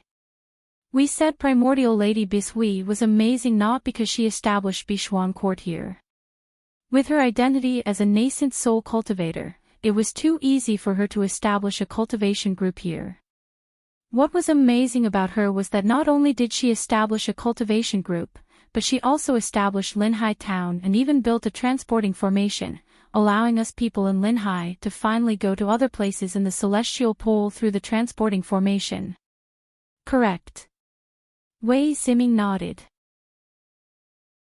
The reason why it's a cultivation group for female cultivators is because Primordial Lady Bishui rescued a group of female cultivators who were used as human furnaces by Kunwu cultivators and established Bishuan Court with them. I see. Mo Tiange muttered. No wonder female cultivators were respected in Bishuan Court while male cultivators had low status. So there was actually such a reason. That being the case, not only was Primordial Lady Bishui worthy of admiration, but the other Bishuan Court disciples also weren't domineering. Their seniors were once used as human furnaces by male cultivators, so they naturally didn't treat male cultivators well. Thinking up to this point, Mo Tiange even felt a bit of admiration. It really wasn't easy for these female cultivators to become independent. Chapter 192. After she finished listening to Wei Ziming and the others, Mo Tiange asked for a room in Azure Cloud Building. When the manager of Azure Cloud Building heard she wanted to stay here for the time being, he even prepared a small courtyard for her. Obviously, cultivators enjoyed a lot of benefits in Linhai Town. Because of this, Mo Tiange felt her previous deduction was a bit rash. Although Bishuan Court was powerful and controlled non-sect individual cultivators, it also gave them a lot of benefits. In any case, the terrain here was special, so it wasn't up to a foreign cultivator like her to judge Bishuan Court's actions. Originally, the three of them competed to invite her to their clans as a guest, but Mo Tiange politely declined. She wanted to leave Linhai Town as soon as possible and return to Kunwu. It was better not to get involved with the clans here. Bishuan Court was powerful here, so it would be troublesome if she violated their taboo. Through Wei Ziming and the others' conversation, Mo Tiange gained a general understanding of Linhai's situation. According to them, Linhai Town was Bishuan Court's world. Cultivators in Linhai couldn't bypass Bishuan Court no matter what they wanted to do. For Mo Tiange, as long as Bishuan Court controlled the only transporting formation connected to the outside world in Linhai, they would always have to deal with them. However, she had to think carefully about how to deal with them. Wei Ziming and the others once said that in the beginning, Bishuan Court's transporting formation wasn't limited to its own disciples. If individual cultivators wanted to use it, they could use it as long as they paid enough spirit stones or other valuables. Linhai had been isolated from the outside world for generations, so it lacked spirit stones and valuables. Individual cultivators often had to use all their savings to use the transporting formation. However, no one objected to this because the transporting formation itself consumed a lot of spirit stones. If they didn't accept valuables, Bishuan Court would simply suffer a loss. Later on, Bishuan Court started asking for more and more valuables until no individual cultivator could afford it. From then on, the transporting formation became Bishuan Court's exclusive use. Up to now, if individual cultivators wanted to use it again, Bishuan Court would offer a sky-high price to make those individual cultivators retreat. After learning about this, Mo Tiange had several ideas. The first method was to directly state her identity. With Xianqing School's name, Bishuan Court would presumably have to give them some face. Nevertheless, Bishuan Court was different from cultivation groups in Kunwu after all. Linhai's terrain was special, so they were the only group in Linhai. Even if Xianqing School became the #1 cultivation group in the Celestial Pole, it still wouldn't affect them. The second possibility was just like Wei Ziming and the others said. Bishuan Court saw her cultivation level was pretty good, so they'd probably try to recruit her. At that time, when she became a disciple of Bishuan Court, she'd naturally be able to request to use the transporting formation. But if she did that, she'd inevitably made a simple matter complicated. She originally just wanted to borrow the transporting formation, but in the end, it became a deception. If people from Bishuan Court found out about this, not only would they refuse to lend her the transporting formation, but they might even kill her to vent their anger. There was a third method. They said that there had been a small number of foreign cultivators who accidentally came to Linhai. If they were male cultivators, it would be more troublesome, but as for female cultivators, they would either be recruited or pay a certain price to be teleported away. She might as well act like she did just now, claiming to be an individual cultivator and saying she was willing to pay the price to borrow Bishuan Court's path. She thought for a long time but still couldn't decide which method to use. All of a sudden, she changed her mind and couldn't help but laugh. In fact, this was only a very simple matter. Why did she think it was so complicated? Aside from Yan Ruoshu and her two companions, she basically had nothing to do with Bishuan Court. Yan Ruoshu and her two companions dying in Ziwei's Immortal's cave wasn't her responsibility. In other words, she had no enmity with Bichuan Court, so she didn't have to worry about them making things difficult for her. Regardless of whether she was a Xianqing school disciple or an individual cultivator, Bichuan Court was a cultivation group for female cultivators. Judging from the tone of Wei Ziming and the others, they wouldn't be too harsh on female cultivators who didn't belong to their group. She could just openly tell them the truth. Why did she have to rack her brain to think of a foolproof excuse? In the end, she'd encountered too many problems, so she always wanted to avoid danger and ended up going headfirst into a dead end. How could there be foolproof things in this world? She was still a human now, not an immortal, and she wasn't even a high-level cultivator. She couldn't even sense the mandate of heaven. She also wasn't smart enough to take every possibility into account. She just had to be careful when handling things, but it was basically impossible to avoid all risks. With that thought in mind, Mo Tiange already made her decision. Since she had no choice but to go through Bichuan Court, she'd better go and ask for help. In addition, in Ziwei's Immortal's cave, she and Daoist Fangjing once divided the dead people's belongings. Among them were Yan Ruoshu's and her two companions' belongings. She had to hide them well when she went to Bichuan Court. The less trouble, the better. This kind of adventuring together couldn't be explained clearly, so it was better not to talk about it. After resting in Blue Cloud Building for a day, the next day, Mo Tiange went to Bichuan Court's shop in Linhai Town, Blue Water Pavilion, according to the shopkeeper's directions. Mo Tiange stepped into this small shop, which looked completely the same as Immortal's shop, and her gaze swept over the shop. This shop wasn't big, it only had 2 storefronts. However, although it was small, it had everything it needed. Cultivation techniques, medicinal pills, spirit tools, and materials all had counters for sale. There was even a place to receive goods. The people guarding the counters were all low-level aura refining cultivators. Mo Tiange noticed that all of them were male cultivators. Upon seeing her entering the shop, the low-level cultivators guarding the shop were all dumbfounded.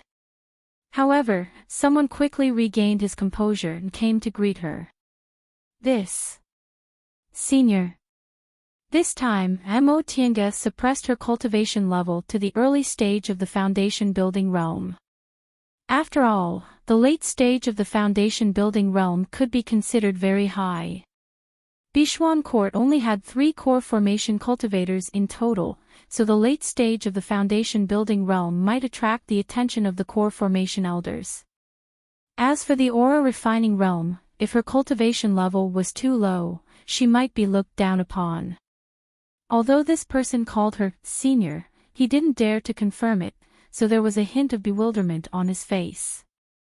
In Linhai, aside from women with poor spiritual roots and no foundation, all female cultivators with some cultivation level were Bichuan Court disciples. The female cultivator before them was in the early stage of the foundation building realm, so logically speaking, she must be a Bichuan Court disciple. However, Mo Tiange didn't have the slightest symbol of Bichuan Court on her, and they also didn't recognize Xianqing School's uniform. Mo Tiange showed a faint smile, then said to that person, "Excuse me, is this Bichuan Court's shop?" Upon hearing her question, the shop assistant promptly nodded, then asked, "Senior, may I ask who you are?" Mo Tiange's expression was calm. "I'm a Kunwu cultivator who came here by accident. I especially came to ask to see the manager of Bichuan Court." Upon hearing what she said, the other shop assistants stopped what they were doing and stared at her. It had been a long time since cultivators from other places came to Linhai, let alone a foundation building cultivator who could be considered a high-level cultivator to them. Upon hearing what she said, the shop assistant who received her hurriedly said, "I see. Senior, please wait here for a moment. I'll immediately ask the manager to come out and see you." Mo Tiange nodded with a smile. "Thank you." Perhaps it was because her cultivation level was high enough, or perhaps it was because her attitude was amiable, but after the shop assistant asked her to take a seat, he dashed into the back hall. Before long, a middle-aged man in the 9th layer of the aura-refining realm hurriedly came out behind the shop assistant. The middle-aged man immediately saw Mo Tiange sitting on the guest seat.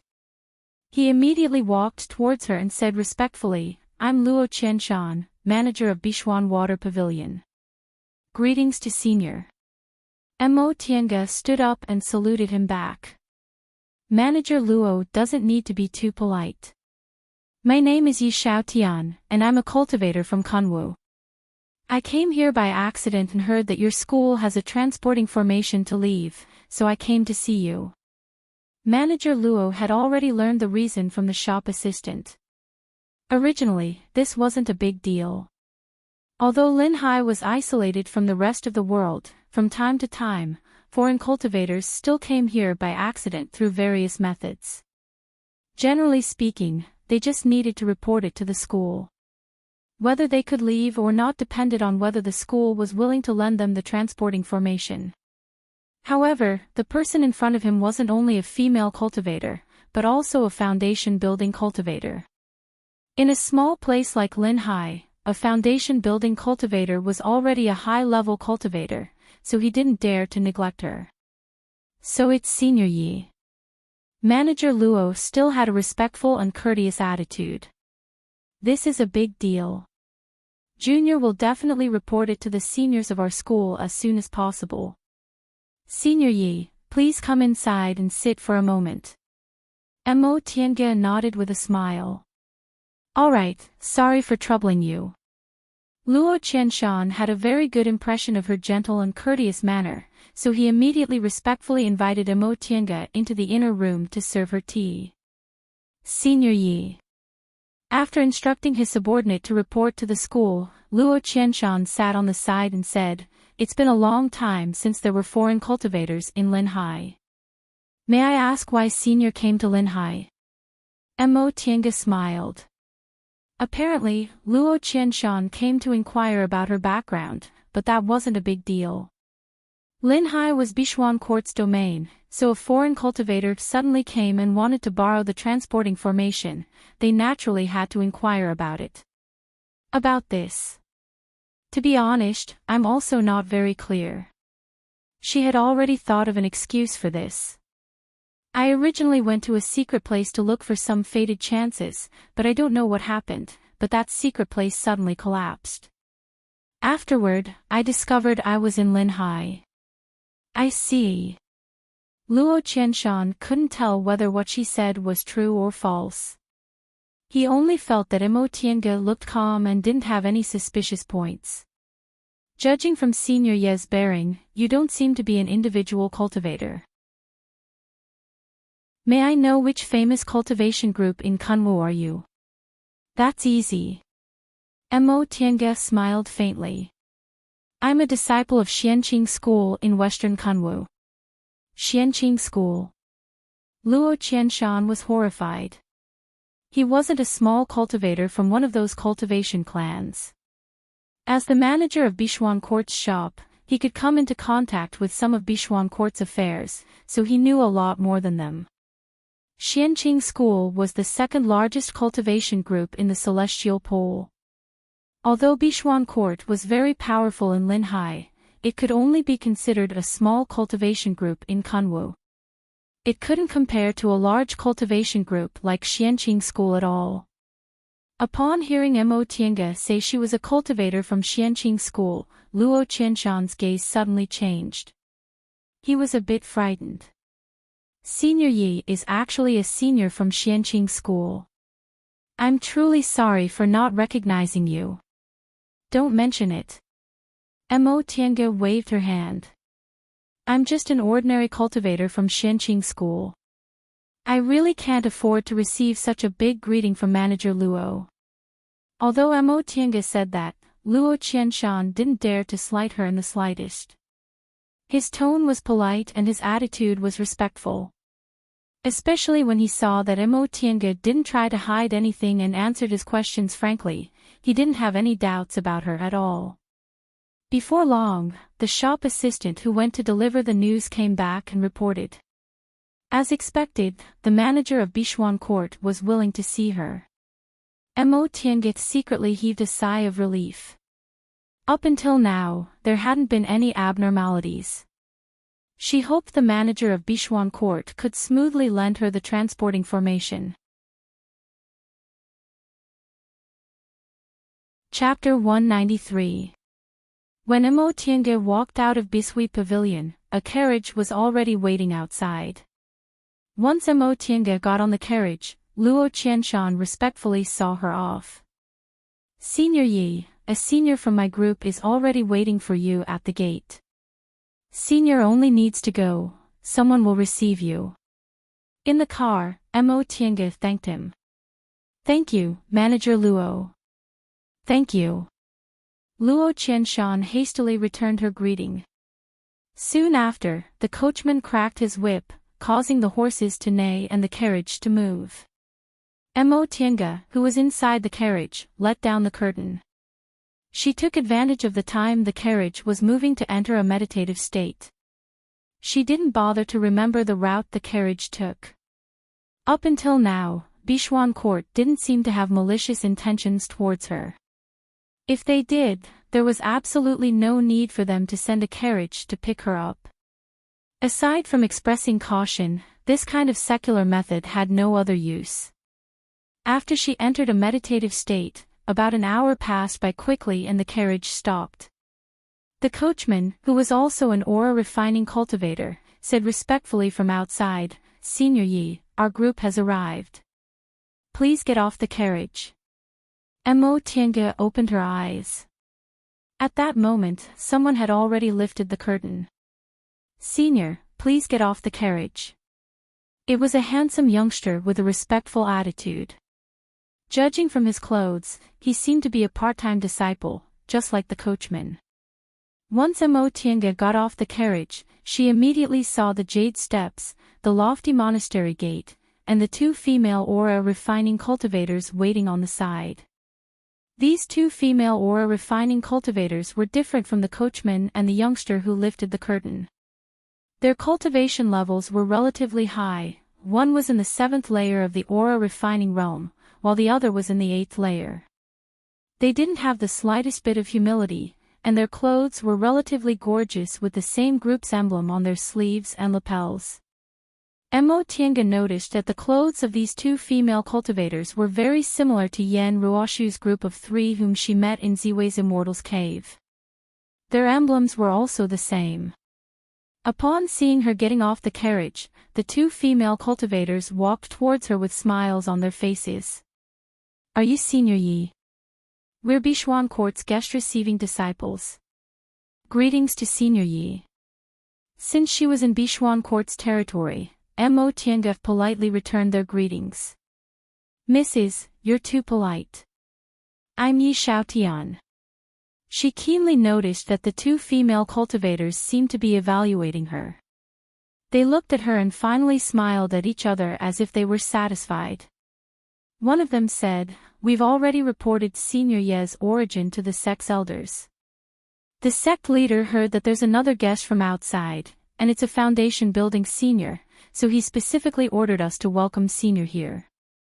Oh. Mo Tiange raised her brows, feeling a bit surprised.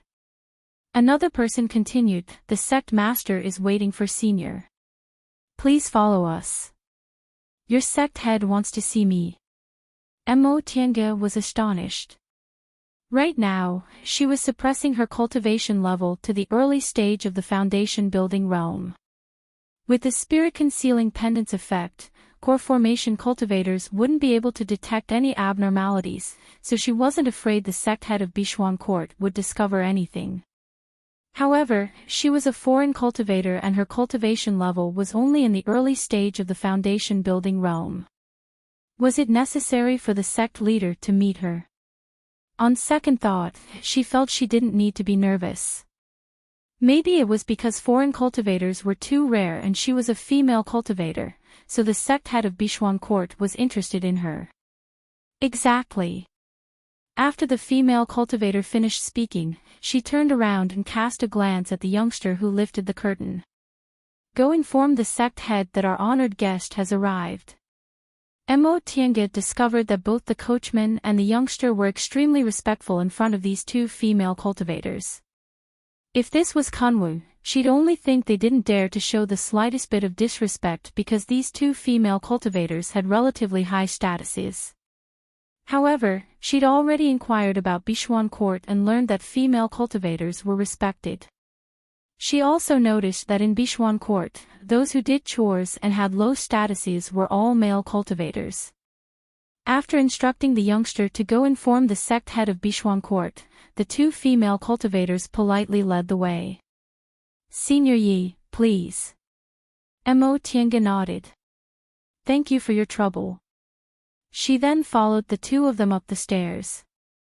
Bishuan Court's monastery wasn't any different from the cultivation groups in Kunwu. Its spirit veins were also very ordinary. Of course, this was also because Mo Tiange's horizons were much higher now. Mount Taikang was a top-notch spiritual mountain while Bishuan Court was only located in a remote corner. How could it compare to Kunwu's top-notch spirit veins? However, although Bishuan Court's imposing manner was lacking, it was very exquisite. Once they climbed the jade steps and entered the monastery, they saw pavilions, terraces, mansions, ponds, and waterside pavilions. All of them were exquisite, elegant, and beautiful. Presumably, women were meticulous and dexterous, so their arrangements were better than men's.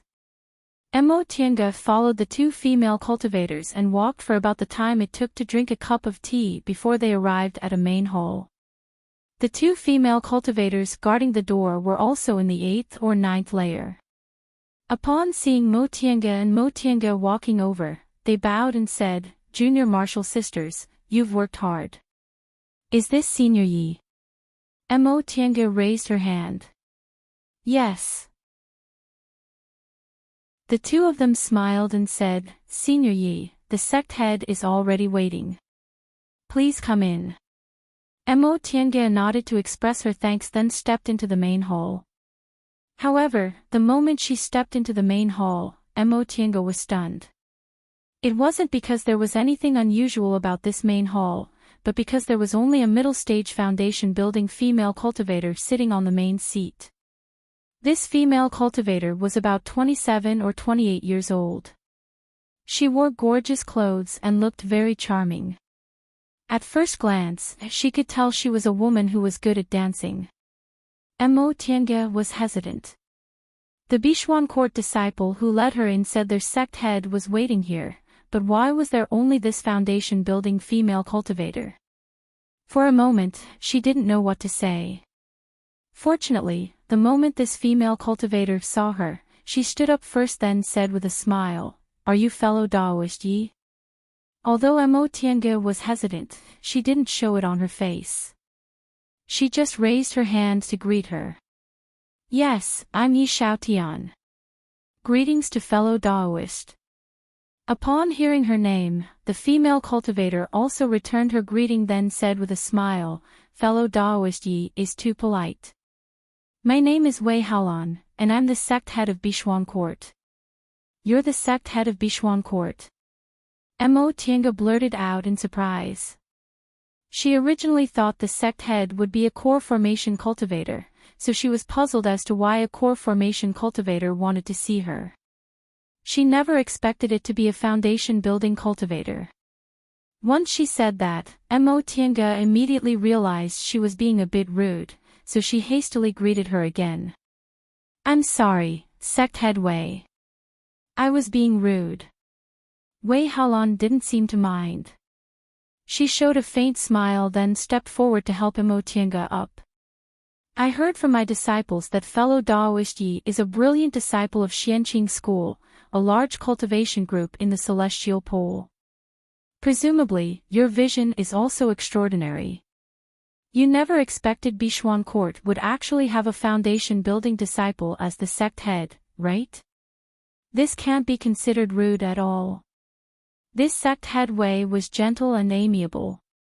Mo Tiange secretly heaved a sigh of relief. She was originally worried Bichuan court was too powerful and was used to being overbearing, but it seemed this sect head Wei was also a smart person. She treated guests with enough respect. After the two of them exchanged some pleasantries, Mo Tiange finally sat down in the guest seat. Soon after, an attendant served them tea. It was still a low-priced male cultivator. Apparently, in this Bichuan court, women were indeed superior to men. Mo Tiange thought to herself. She was used to seeing those people in Kunwo always treating female cultivators as human furnaces, so she was truly carefree in Bichuan court. Fellow Daoist Yi. Wei Haolan symbolically took a sip of tea, then said to Mo Tiange with a smile, "Our Linhai town hasn't had any foreign cultivators for many years. May I know what kind of fortuitous encounter fellow Daoist Yi had? How did you come to Linhai town?" Upon hearing the question, Mo Tiange put down her teacup, then answered, "To be honest, sect head Wei, several months ago, I was ordered by my master to leave the mountain to travel. I happened to run into several fellow Taoists, so we went to a secret place to look for treasures. Unexpectedly, while we were looking for treasures, that secret place suddenly collapsed. I don't know what happened, but when I woke up, I was already in Linhai." "Oh." Wei Haolan was puzzled. "Is that so?" "Correct. As for how I came here, even I don't know, so I don't know where to start." Upon seeing Mo Tiange's bewildered expression, Wei Haolan smiled and said, "Fellow Daoist Yi, it's already very fortunate that you were able to preserve your life and didn't suffer any serious injuries. Our Linhai is isolated from the rest of the world.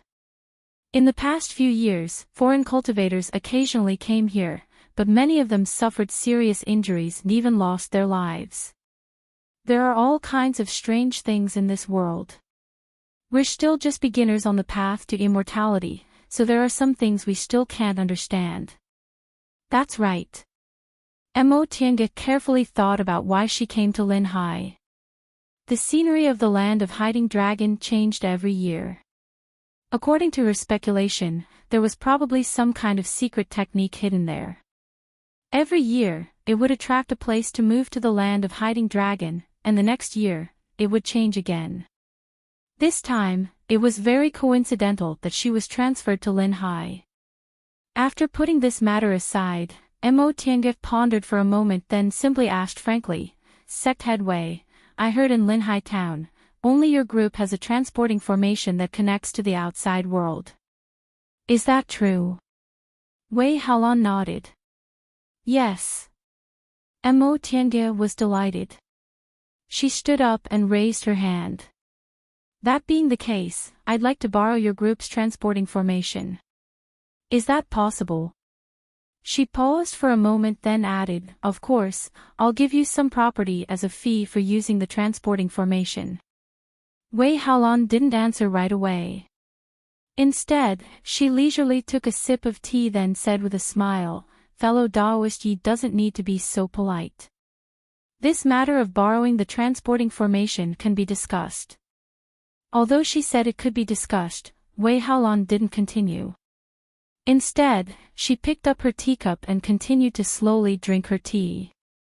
Several years ago, Mo Tiange took over Shangqing Palace's affairs, so she had a general understanding of these ways of communication. Seeing Wei Haolan's attitude, she had a rough idea of what to do. It seemed this Wei Haolan was also quite skillful. She treated people kindly, but when it came to scheming, she wasn't polite at all. She didn't speak now because she had the transporting formation, so the initiative was always in her hands. If Mo Tiange wanted to borrow the transporting formation, she had to state her own conditions. Wei Haolan wouldn't agree until she was satisfied. Mo Tiange wasn't in a hurry. She imitated Wei Haolan and slowly drank her tea for a while before she put down the teacup and said faintly, "Sect head Wei, a straightforward person doesn't resort to insinuations. How about this? If your group is willing to lend me the transporting formation, I'll give you 1,000 spirit stones. What do you think?" For ordinary foundation building cultivators, 1,000 spirit stones was a huge sum. It was very difficult for individual cultivators to come up with this kind of money. Even for cultivation group disciples, if they weren't good at saving money, they also wouldn't be able to come up with that kind of money. After all, foundation building cultivators had a lot of income, but their expenses were also high. However, Wei Haolan only raised her eyebrows and said with a smile, "Fellow Daoist Yi, you're worthy of being a cultivator from a big cultivation group. I'm not even willing to part with 1,000 spirit stones." Although that was what she said, Mo Tiange could also hear that she wasn't very satisfied. She pondered for a while, then said, 1,500 spirit stones. Although the transporting formation consumed a lot of spirit stones, it usually only required several mid-grade spirit stones to be used each time. In other words, several hundred spirit stones were enough. With 1,500 spirit stones, she could earn at least 1,000 spirit stones. Nevertheless, Wei Haolan still shook her head and didn't say anything. Obviously, she wasn't very satisfied with this price.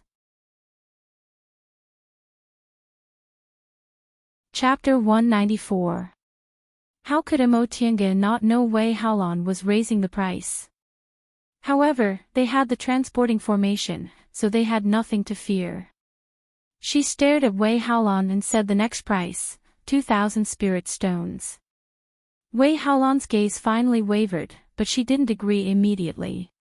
Instead, she smiled at Mo Tiange and praised her. Fellow Daoist Yi is really generous. 2,000 spirit stones to borrow the transporting formation is really generous. Mo Tiange looked at her and said faintly, but sect head Wei doesn't like it, right? Wei Haolan saw Mo Tiange's displeasure, but she still said with a smile, of course not. Although I'm the sect head, Bishuan Court is only a small cultivation group. To be honest, I can't afford 2,000 spirit stones. It's just that this transaction isn't very cost-effective for the cultivation group. Mo Tiange raised her eyebrows. Does sect head Wei think it's cost-effective for me to hand over all my belongings in exchange for the transporting formation? I don't dare. Wei Haolan still had a faint smile on her face.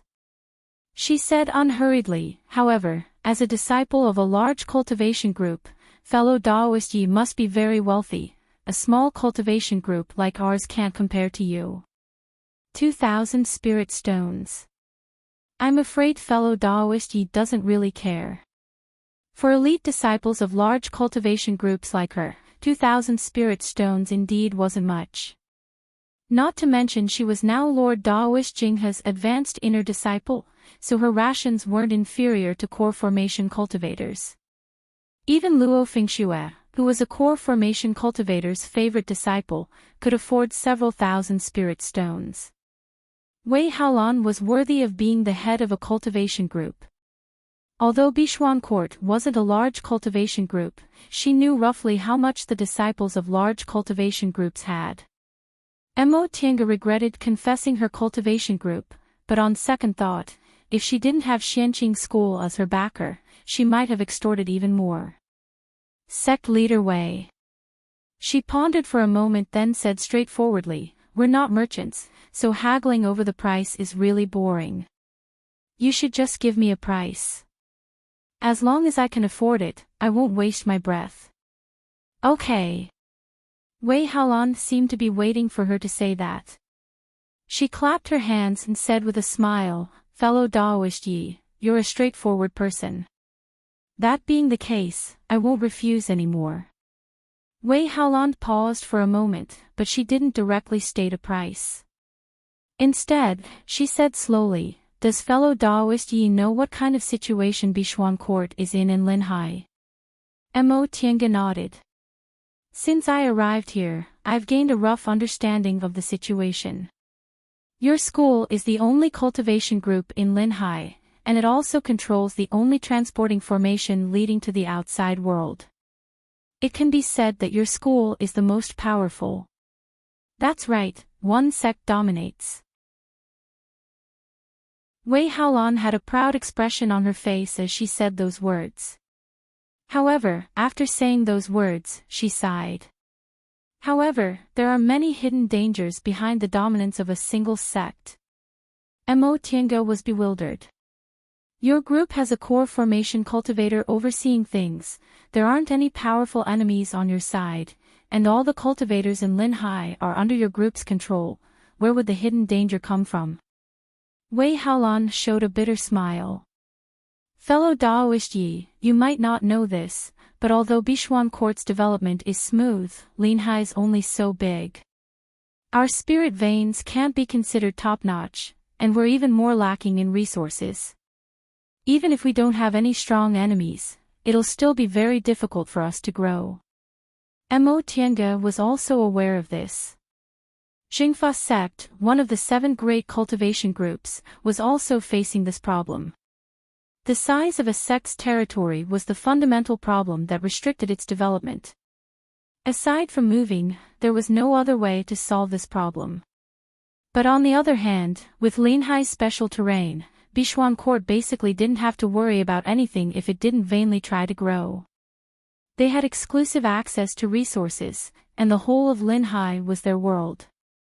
Even though their population was small, it was still possible for them to train a few cultivators.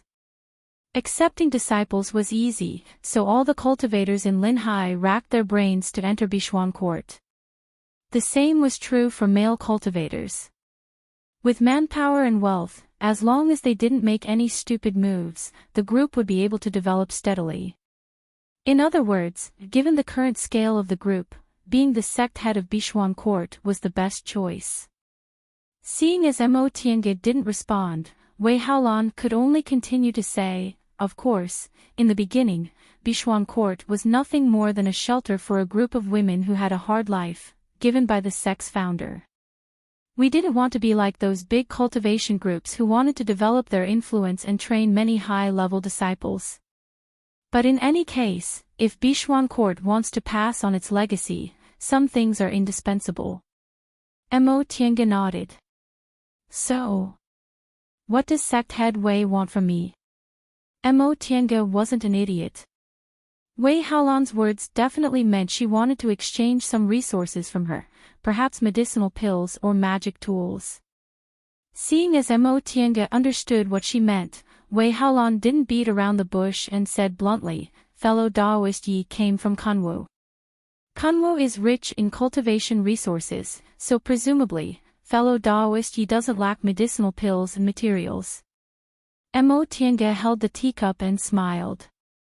I beg to differ, sect head Wei. There's no cultivator who doesn't lack medicinal pills and materials. The current era isn't like the distant past era where spiritual objects were everywhere. Although Kunwu is rich in resources, it's still a lot more people. That may be the case, but it's much better than Linhai. Wei Haolan didn't feel displeased.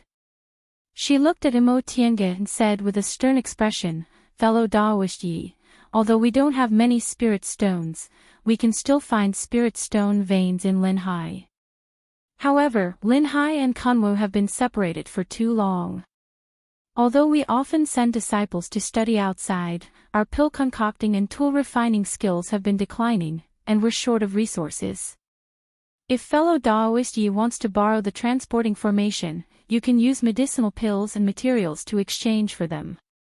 You can also use pill concocting and tool refining skills. At this point, Wei Haolan finally stated her real price. After revealing her trump card, she stared at Mo Tiange. Although the initiative was in her hands, she also urgently needed these things.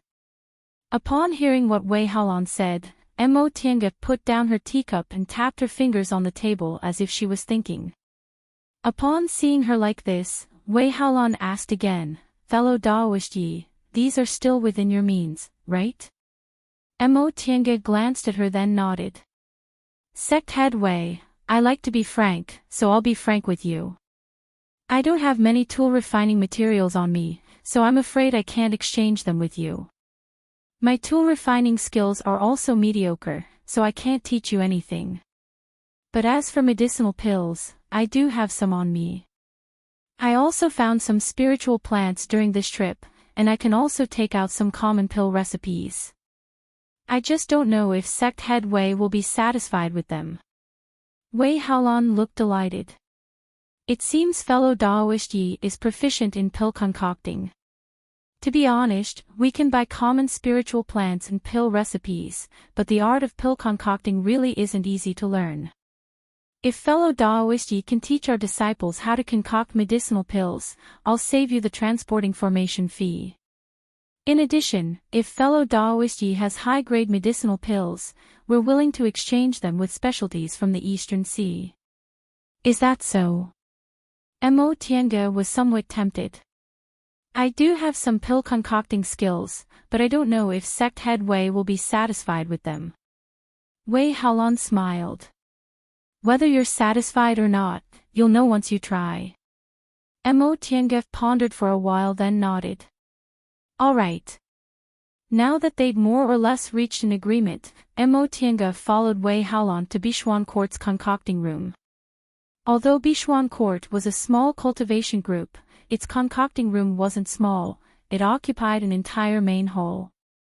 Upon entering the concocting building, Mo Tiange saw about 7 or 8 pill furnaces inside.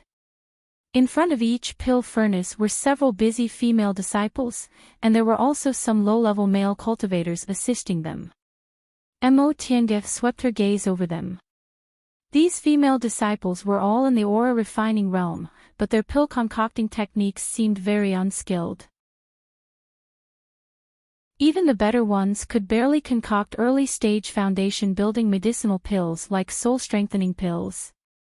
Mo Tiange shook her head inwardly. No wonder Wei Haolan was in such a hurry. This kind of pill concocting level simply wasn't good enough for a cultivation group with more than 1,000 disciples.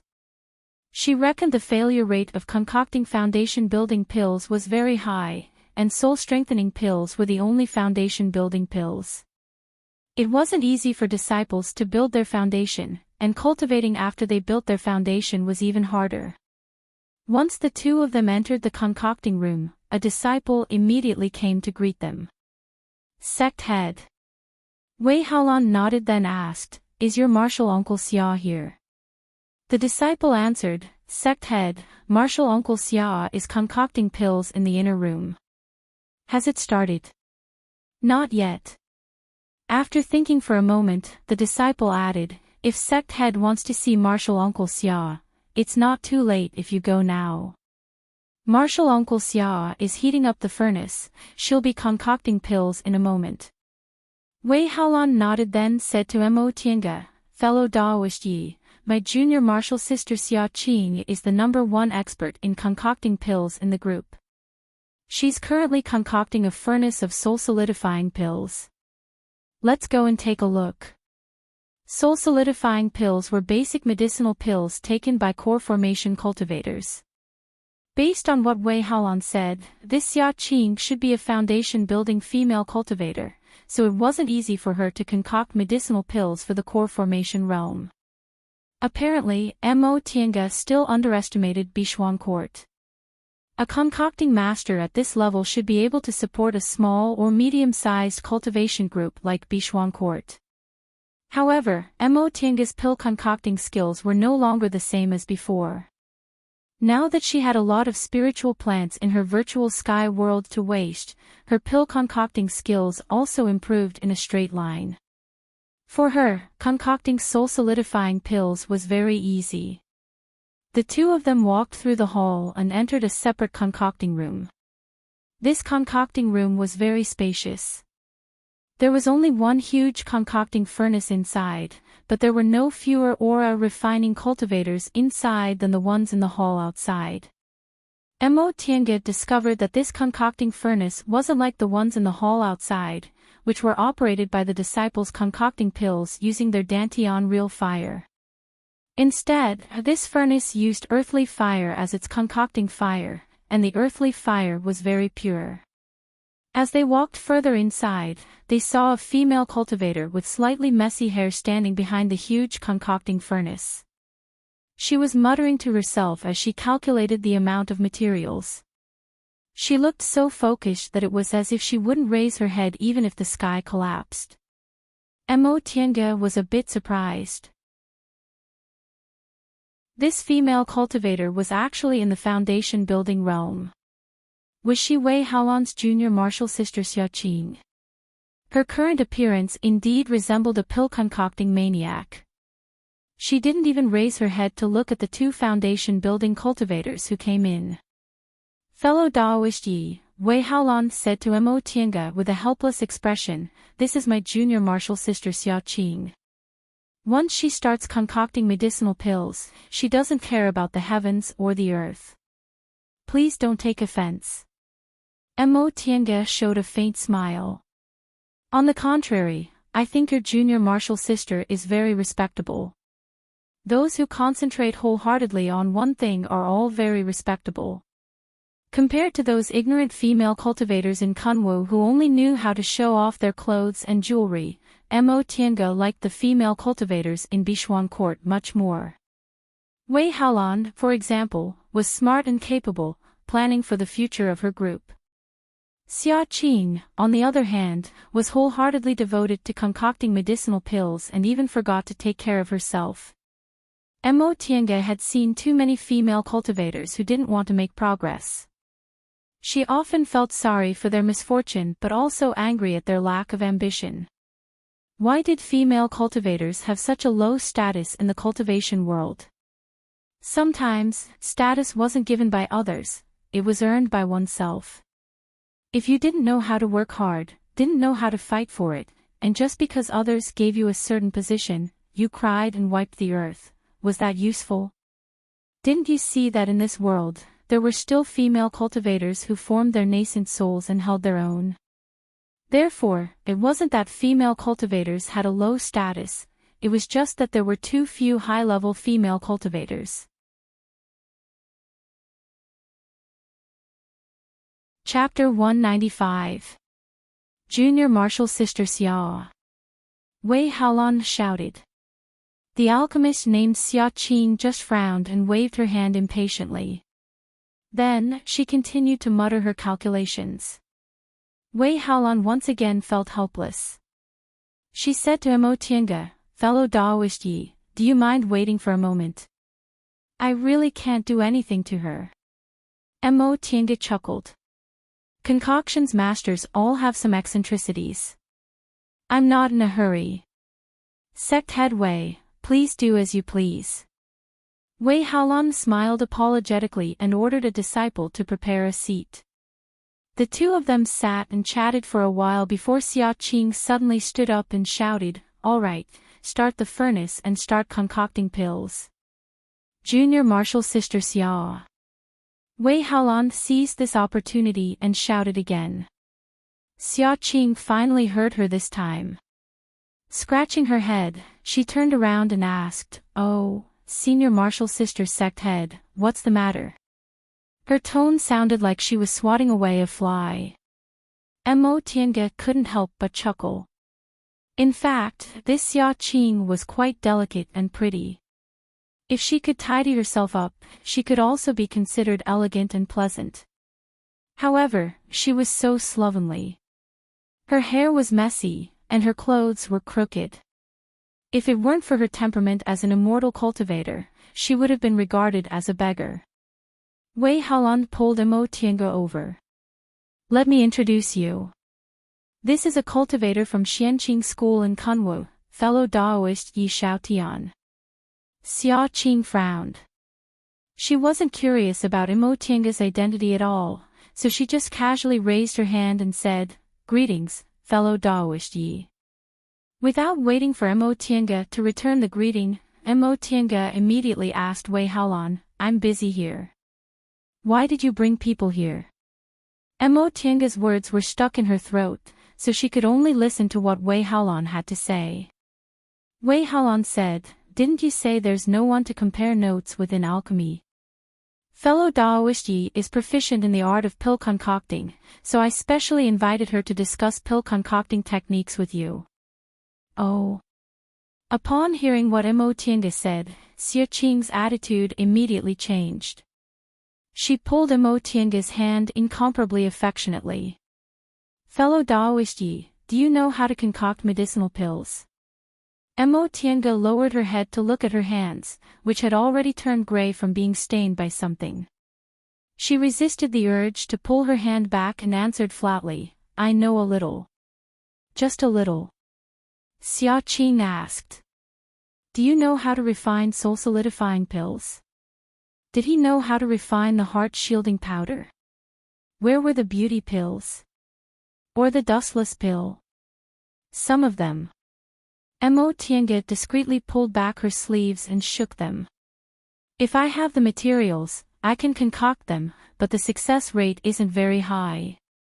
"Wow, you even know how to refine pills?" "Not bad." Xiaqing continued to ask. "The success rate isn't very high, but how high is it?" 30%. 40%. About 50%. If I'm in a good state, I can go up to 60%. With a success rate of 50% to 60%, one could already be considered a master apothecary. In the beginning, Imotianga wasn't very talented in pill concocting, but she had piles of spiritual plants to squander, so her success rate slowly increased. Therefore, she came to a conclusion. There was no such thing as talent.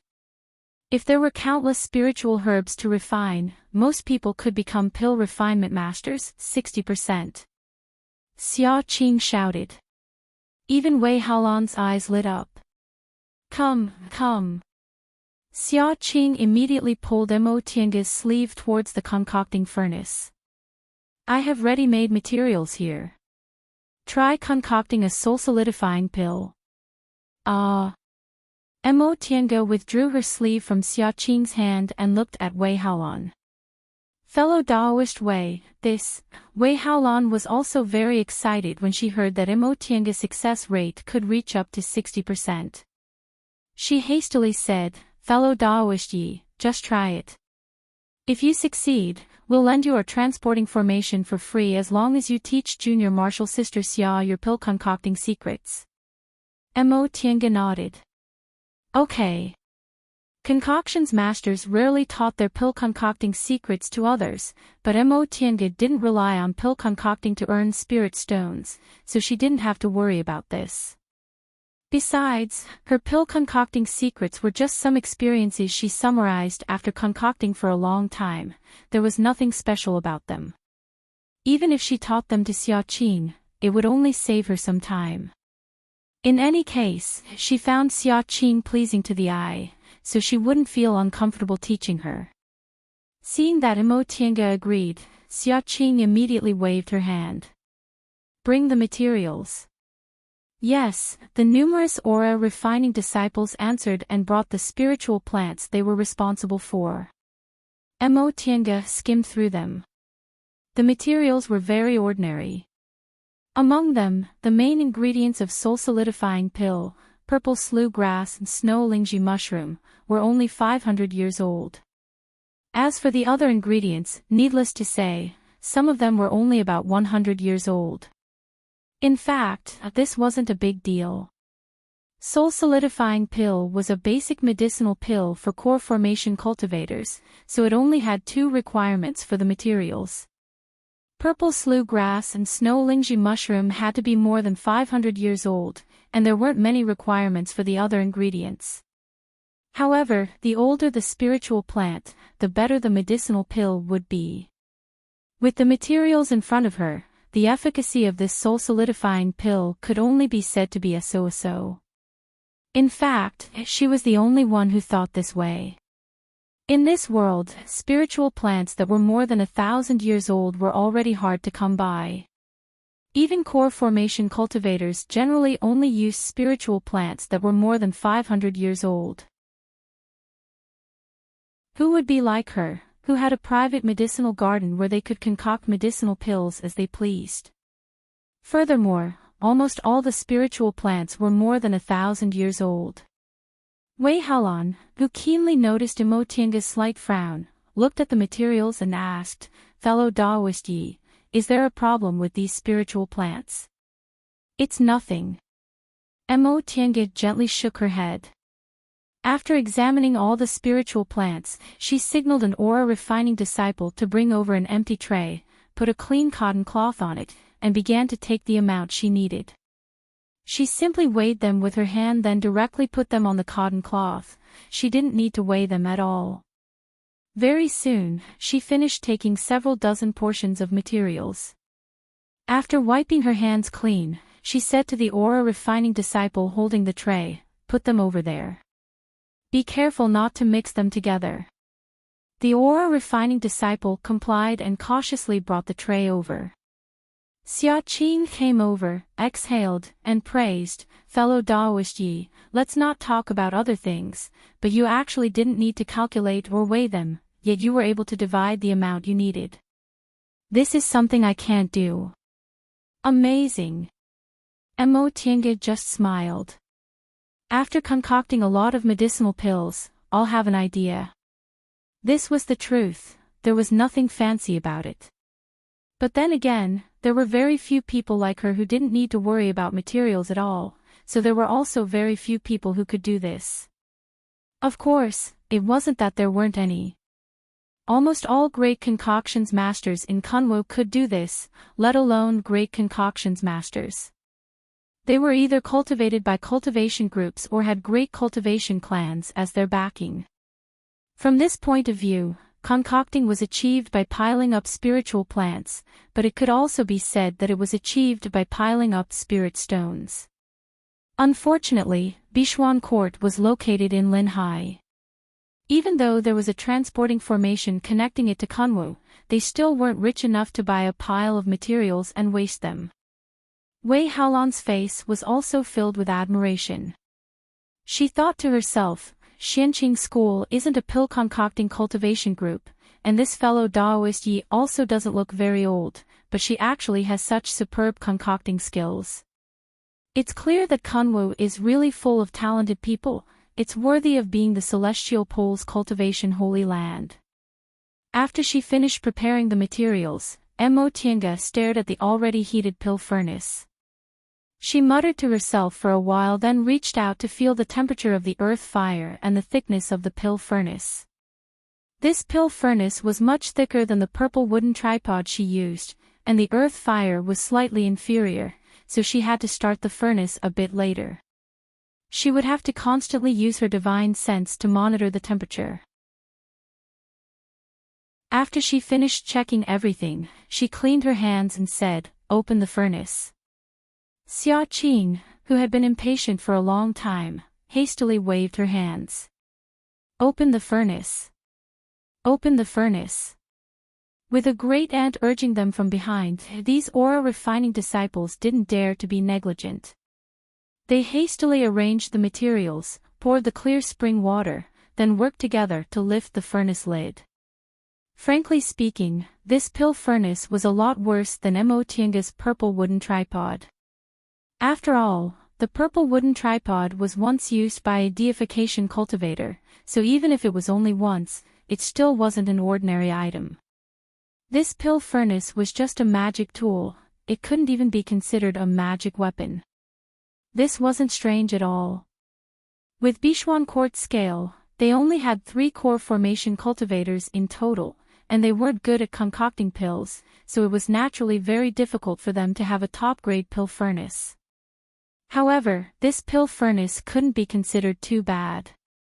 It was worth at least 100 spirit stones, which was much better than the common goods Mo Tiange used in the beginning.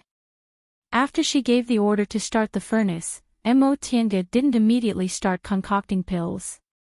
Instead, she closed her eyes and meditated. Although the amount had long been divided, when she concocted pills, she still had to increase or decrease the amount according to the changes in the furnace fire, so she needed to be completely focused and couldn't be distracted in the slightest. The other 2 foundation building cultivators and several dozen aura refining cultivators didn't dare to make any noise. They were all used to seeing Xia Qing concocting pills. With Xia Qing's temper, if anyone dared to make even the slightest noise while she was concocting pills, they would immediately be driven out of the concocting room and demoted to a part-time disciple.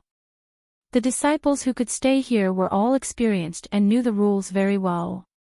After she calmed down, the pill furnace was also hot enough. Tiange first mixed the heavenly sunflower powder and purple sloe grass, then threw them into the pill furnace and said, "Close the furnace." The several aura refining disciples immediately followed her instructions. Tiange closed her eyes and sent a strand of her divine sense into the pill furnace. She sensed the purple sloe grass slowly melting into a pool of purple liquid while the heavenly sunflower powder dissolved into the purple sloe grass liquid. As the temperature of the pill furnace rose, these two kinds of materials mixed into one. Gradually, they couldn't be separated from each other anymore and became a new substance. The temperature in the furnace was already boiling. The purple sloe grass liquid quickly evaporated and gradually turned into lumps of wheel-shaped objects. Tiange opened her eyes. Open the furnace. Xiaqing didn't need to remind them again. The aura refining disciples moved very quickly and immediately lifted the lid of the pill furnace. This time, Tiange only kept a few kinds of materials and threw most of them inside. Once again, she ordered them to close the pill furnace. She then sat motionlessly as if she was meditating. In the beginning, Xiaqing could still stare at the pill furnace, but she didn't dare to use her divine sense. This was because when concoctions masters concocted pills, their divine senses had to constantly pay attention to the inside of the pill furnace. If they were disturbed by other people's divine senses, they might make mistakes. Xiaqing thought the two of them were both in the foundation building realm, so even if their divine senses were strong and weak, the difference wouldn't be too big, so they would be disturbed. What she didn't know was that Tiange's divine sense couldn't be affected by cultivators in the same realm as her. Because she cultivated the soul refining art, her divine sense was more tenacious than ordinary cultivators and wouldn't be easily affected. In the end, perhaps because it was time for Xiaqing to concoct pills, Xiaqing couldn't sit still anymore. However, she didn't dare to disturb Tiange, so she stood up and paced left and right, occasionally gesturing at Wei Haolan. Wei Haolan couldn't understand the meaning of her gestures, so she could only nod randomly. Finally, when Xiaqing was about to lose her patience, Tiange opened her eyes and ordered for the third time, "Open the furnace." When the aura refining cultivators opened the pill furnace, she first poured clear spring water, then put in the remaining spiritual plants. "Okay, cover it. You can rest now." The aura refining cultivators waiting on the side heaved sighs of relief, but they didn't dare to make any noise. They just retreated and waited quietly. This time, they waited even longer than the last time. Xiaqing couldn't help but ask, "Fellow Daoist Yi, isn't it too long?" This time, Tiange wasn't meditating, but when she heard what Xiaqing said, she just shook her head. "Rest assured." After saying that, she didn't say anything else. Xiaqing paced back and forth anxiously behind her. Tiange calmly stared at the pill furnace, neither too fast nor too slow.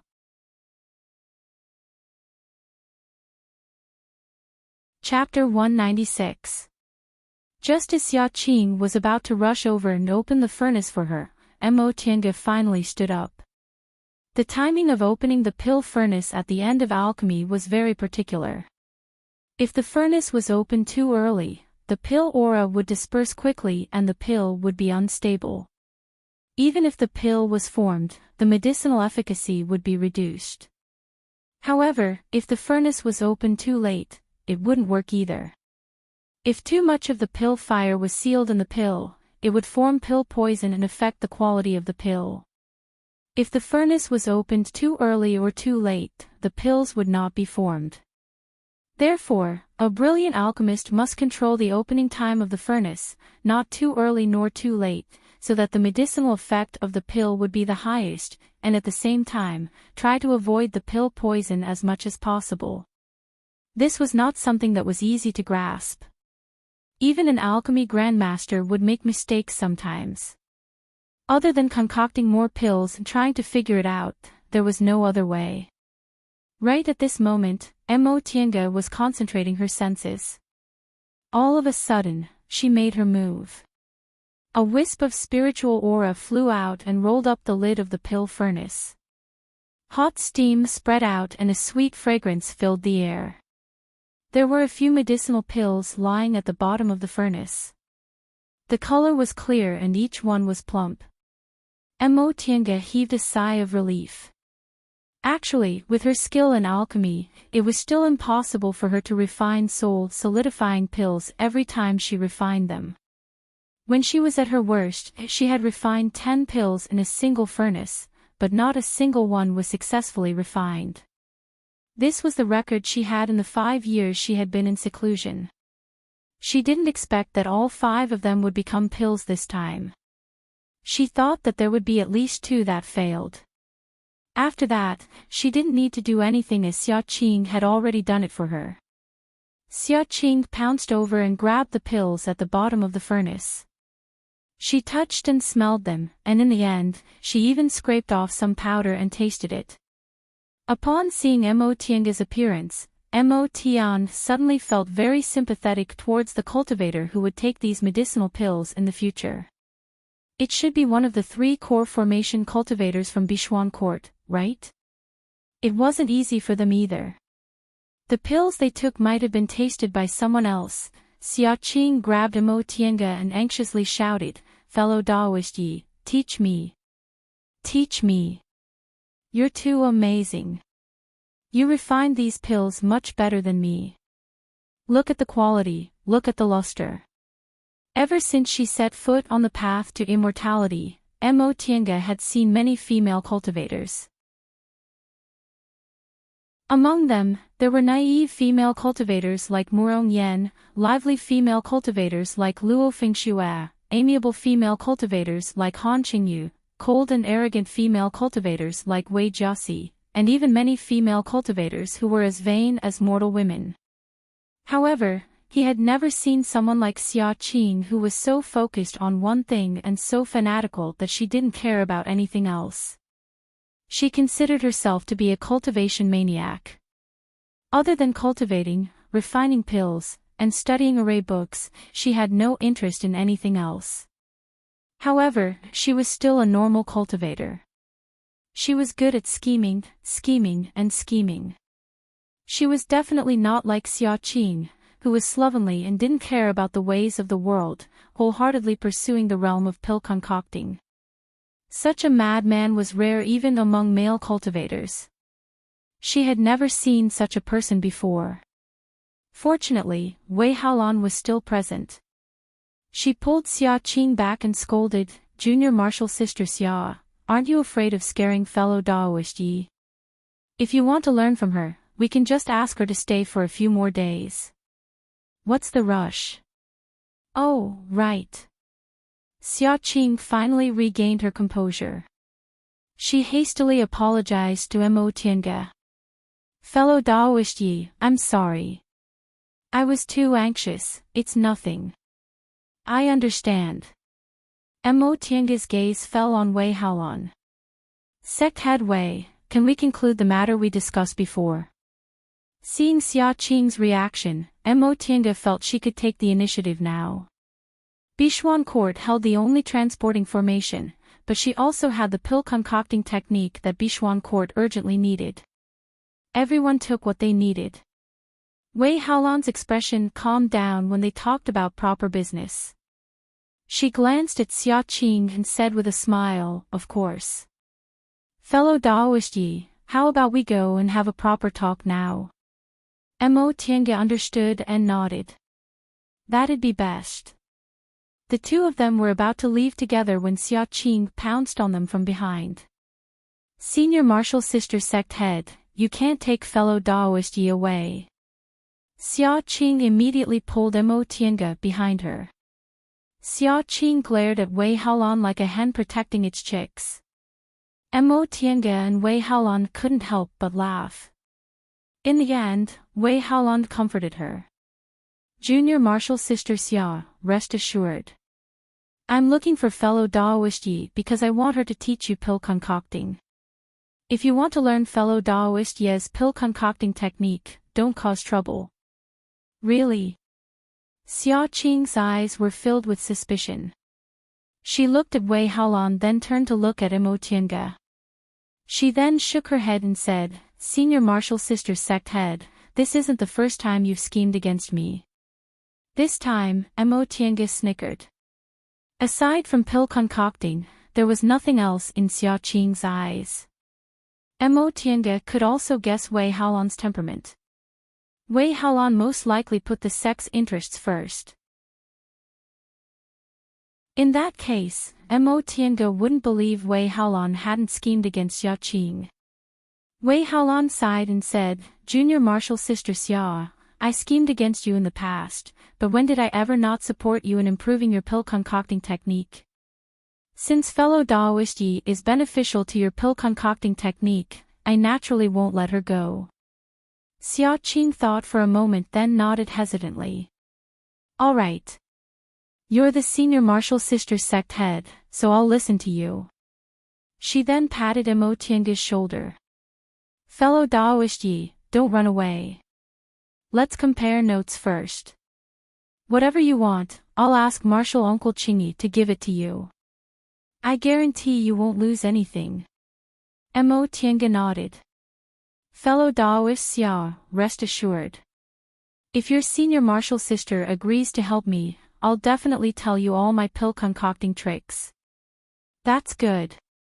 Upon hearing what Mo Tiange said, Xiao Qing once again said to Wei Haolan in a daze, Senior Marshal Sister, just agree to fellow Daoist Ye's request. Great concocting masters aren't easy to find. Even if you find one, they never tell anyone about their tricks, so I can't learn them. Wei Haolan felt a headache coming on.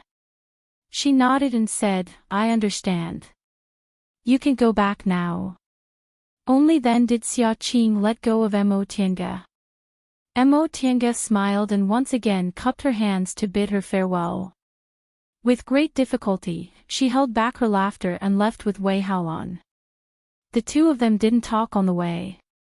After walking for a short while, Wei Haolan once again led Mo Tiange back to the main hall. She then ordered the part-time disciples to serve tea again and dismissed everyone else, leaving only the two of them in the hall. Ahem.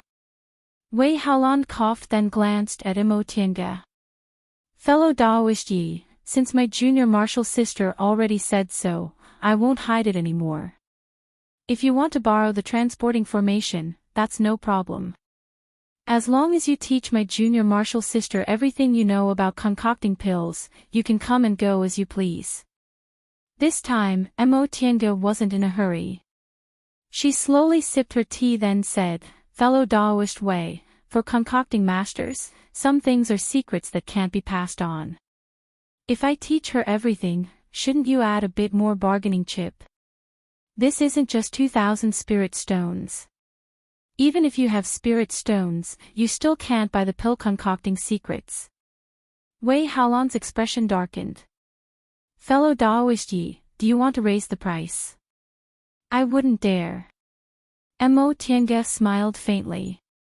I'm not someone who doesn't know how to appreciate favors. We've already reached a preliminary agreement before, but I just want to improve it a bit. Wei Haolan's expression finally became a bit better. All right. If fellow Daoist Yi has any other requests, please don't hesitate to mention them. As the sect head, I can still make the decision. Sect head Wei is straightforward. Mo Tiange clapped her hands. Wei Haolan forced a smile. Fellow Daoist Yi, please state your conditions first. Mo Tiange didn't speak right away. Instead, she muttered to herself for a moment. In fact, a small, remote cultivation group like Bishuan Court originally didn't have anything that could make her covet it. She had spirit stones.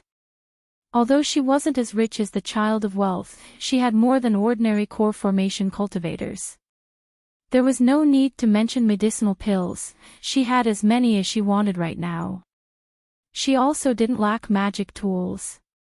She even had several magic weapons and 2 late-stage foundation building puppets. Presumably, there weren't many foundation building cultivators who had as many treasures as she did. As for materials, this was the Eastern Sea region. Wei Haolan had long said that cultivation resources were scarce here. Sect Head Wei, to be honest, I don't need spirit stones or other items. I just need your group to provide me with one thing. Oh. Wei Haolan was puzzled. Aside from spirit stones and other items related to cultivation, what else did cultivators need? Safe, Mo Tiange said faintly. To tell the truth, Sect Head Wei, I was transported here together with an enemy. Although we weren't transported together, I'm not sure that person didn't arrive in Linhai. Wei Haolan's expression turned stern. Enemy. Fellow Daoist Yi, what's the cultivation level of your enemy? Right now, he should be in the early stage of the core formation realm. He's a devil cultivator. The early stage of the core formation realm. Wei Haolan muttered to herself for a moment. She didn't ask how Mo Tiange became his enemy. Instead, she said faintly, if that's the case, fellow Daoist Yi can rest assured. As long as you don't leave Bishuan Court, I can guarantee your safety. Does that mean Sect Head Wei can guarantee my safety when I leave Linhai and return to Kanwu? As long as fellow Daoist Yi doesn't leave at will, there won't be any problem with us 3 core formation elders here. Mo Tiange smiled. Alright. Since Sect Head Wei is straightforward, I'll also be straightforward. As long as your group guarantees my safety and allows me to smoothly use the transporting formation to return to Kanwu, I'll teach you everything I know about pill concocting without holding anything back. Hearing those words, Wei Haolan finally revealed a smile. Very well, then it's decided. Mo Tiange nodded. The 2 of them clapped their hands to make their vow. Using tea as a substitute for wine, they each drank a cup to signify that they'd reached an agreement. Now that they were done talking about business, Wei Haolan finally seemed to have the mood to relax. She slowly examined Mo Tiange, then asked with a smile, fellow Daoist Ye's appearance doesn't seem to be due to the effects of look-preserving pills. Presumably, you're also very young, right? In fact, Mo Tiange had also taken look-preserving pills. However, based on the lifespan of foundation building cultivators, she hadn't reached the age of aging, so she still had a sense of youthfulness to her. This was something cultivators who had taken look-preserving pills didn't have. Mo Tiange just said faintly, I only have my current cultivation level because my elders think highly of me. Although she didn't directly admit it, Wei Haolan understood what she meant. Fellow Daoist Ye's really young and promising. You're worthy of being a disciple of a big cultivation group. Mo Tiange smiled but didn't say anything. If this kind of conversation continued, it would turn into mutual flattery. She wasn't used to that. Since Wei Haolan was the head of a cultivation group, she was naturally shrewd. Upon seeing Mo Tiange's expression, she said, fellow Daoist, you must be tired after concocting medicinal pills, right? We're not in a hurry to teach you pill concocting. How about I arrange for fellow Daoist Yi to rest first? Mo Tiange was indeed tired, so she took advantage of the situation and said, all right, I'll have to trouble Sect Head Wei. Wei Haolan waved her hand, then raised her voice to call out, guards. The 2 aura-refining female cultivators guarding the door stepped and then bowed. Sect Head, what are your orders? Wei Haolan's expression changed when she faced her disciples. She was solemn and imposing. From today onward, Senior Yi will live in the VIP building. From now on, the 2 of you will serve Senior Yi. You mustn't neglect her in the slightest, understand? Upon hearing the sect head's solemn instructions, the two aura-refining cultivators didn't dare to be disrespectful. They hastily bowed and said, "Disciple understands." Wei Haolan nodded. "That'll do. You can go now." "Yes." After answering, the two female cultivators respectfully bowed towards Mo Tiange. "Senior Yi, please follow Junior."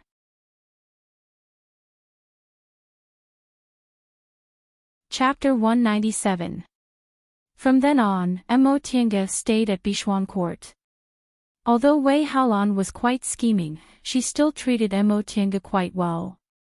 Not only did she send two female cultivators to take care of Mo Tiange's daily chores, but she also gave Mo Tiange a lot of Eastern Sea specialties such as spiritual fruits and other things for her to enjoy.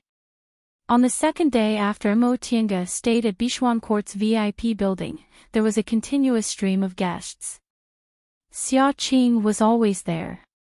Early in the morning, she dragged Mo Tiange to the concocting room and asked her about pill concocting. When Mo Tiange returned from the concocting room, there were always other guests waiting for her. These guests were all Bishuan Court's foundation building female cultivators. When she asked why, they all said they heard Mo Tiange came from Kunwu, so they wanted to inquire about Kunwu and exchange some things with her. Although Linhai was lacking in cultivation materials, it was still close to the Eastern Sea, so there were some special items in the sea that couldn't be found on land. These things weren't the main raw materials for medicinal pills, but they had special effects. Reportedly, these Bishuan Court disciples only had a few chances to be sent to Kunwu or the Heartland to exchange for materials. Most of them wouldn't get the chance to go to Kunwu in their entire lives, so even if they obtained some materials that were rare for cultivators on land, they could only keep them in their hands. Now that they heard there were fellow cultivators from Kunwu, they all took out the things they had and came to exchange them for medicinal pills, spiritual plants, magic tools, and so on. Mo Tiange didn't lack medicinal pills, and she also had a lot of magic tools. Although she wasn't a bloodthirsty person, many cultivators died around her since the demonic beast riot began. Some were killed by her, and some died because they were unlucky. She obtained a lot of magic tools from those unlucky cultivators, but she usually didn't lack spirit stones, so she didn't exchange them for money. Now, she took them out and exchanged them for some strange materials with these female cultivators. Of course, she wouldn't take out the things she obtained from Yan Ruoshu and the others. Senior Yi. Mo Tiange was cultivating when she suddenly heard a voice outside. She pressed the space between her eyebrows, came out of the virtual sky world, and opened the defensive formation. "What's wrong?" Outside were two female aura-refining cultivators assigned by Wei Haolan to serve her. Their names were Yi Lu and Yi Qiu, and they were a pair of sisters. In Bishuan Court, low-level male cultivators had to do some rather laborious and sporadic work, so this kind of personal work was usually done by the maids. Reportedly, Yi Lu and Yi Qiu didn't have good spiritual roots, so they were taken in as maids in the beginning. Of course, in a cultivation group for female cultivators like Bishuan Court, their status was much higher than that of low-level male cultivators. The two sisters were diligent, and their job was to serve the sect leader. Wei Haolan saw that they were diligent and capable, so she often took care of them. Right now, they were already in the 8th or 9th layer of the aura refining realm. If they could get their hands on a foundation building pill, they might be able to reach the sky in a single bound. Mo Tiange recalled the little girl she met in the fishing village. If she was also as hardworking as her path towards immortality might not necessarily be hopeless. Upon hearing Mo Tiange's voice, Yi Lu came in. She bowed respectfully and said, "Senior Yi, the Secret Treasure Pavilion is currently holding an exchange meeting. The sect master heard that Senior Yi often exchanges items with the martial uncles in the sect, so he specially sent someone to invite you." An exchange meeting. Mo Tiange was astonished. she'd naturally heard about the exchange meeting. In the cultivation world, aside from opening shops and setting up stalls, there were also exchanges and auctions. However, the latter was generally used by high-level cultivators. When a cultivator's cultivation level was high, the requirements for the spiritual objects they needed were also high. Ordinary shops were opened by low-level cultivators, so how could they possibly have these things? Therefore, some powerful shops would hold auctions to sell some rare materials at the best price, and the exchange meeting was also born because of this. However, Bichuan Court didn't have that many high-level cultivators, so it could be completely like Xianqing School. They could just set up a group shop and let their disciples buy and sell items. There was no need for an exchange meeting. But on second thought, Mo Tiange remembered that in Linhai, spiritual objects were scarce and high-level cultivators were few, so it wasn't strange for foundation-building cultivators to exchange some rare items among themselves. Senior Yi. Seeing that Mo Tiange didn't answer, Lu called her again. Oh. Mo Tiange regained her train of thought. Then lead the way. While you're at it, tell me about this exchange meeting. Yes. After leading Mo Tiange out of the VIP building, Yi Lu said while leading the way, this exchange meeting is held every few months. Senior Yi also knows that Linhai doesn't have a lot of cultivation resources, especially medicinal pills.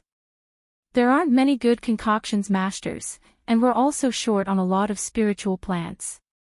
Fortunately, we're near the Eastern Sea, and there are many demonic beasts in the sea. The beast cores of these demonic beasts can be taken directly, so... Beast cores can be taken directly. Mo Tiange interrupted Yi Lu and asked. Yi Lu nodded. Senior Yi, you don't know. However, taking beast cores requires some special methods to transform the spiritual aura inside. Moreover, different beast cores contain different spiritual auras, so you have to go to the exchange meeting to exchange for the beast cores you need. I see. Mo Tiange looked pensive. In Kunwu, beast cores had always been used to concoct medicinal pills. Every few decades during the demonic beast riots, the demonic beasts' corpses could be used to refine tools, and beast cores could be used to concoct medicinal pills. Beast cores contained a strange power, and if taken directly, it might lead to cultivation deviation. Even if it didn't happen, the spiritual aura inside the user's body would be contaminated with too many impurities. However, Mo Tiange didn't expect that Linhai actually had a method to transform beast cores directly. This was very valuable. She might be able to comprehend some new methods to use beast cores and better utilize their power. Senior Yi, we're here. Yi Lu led her to a building, then pointed at the attic and said, it's up there. Senior can just go up. Junior's cultivation level isn't high enough, so I can't accompany Senior.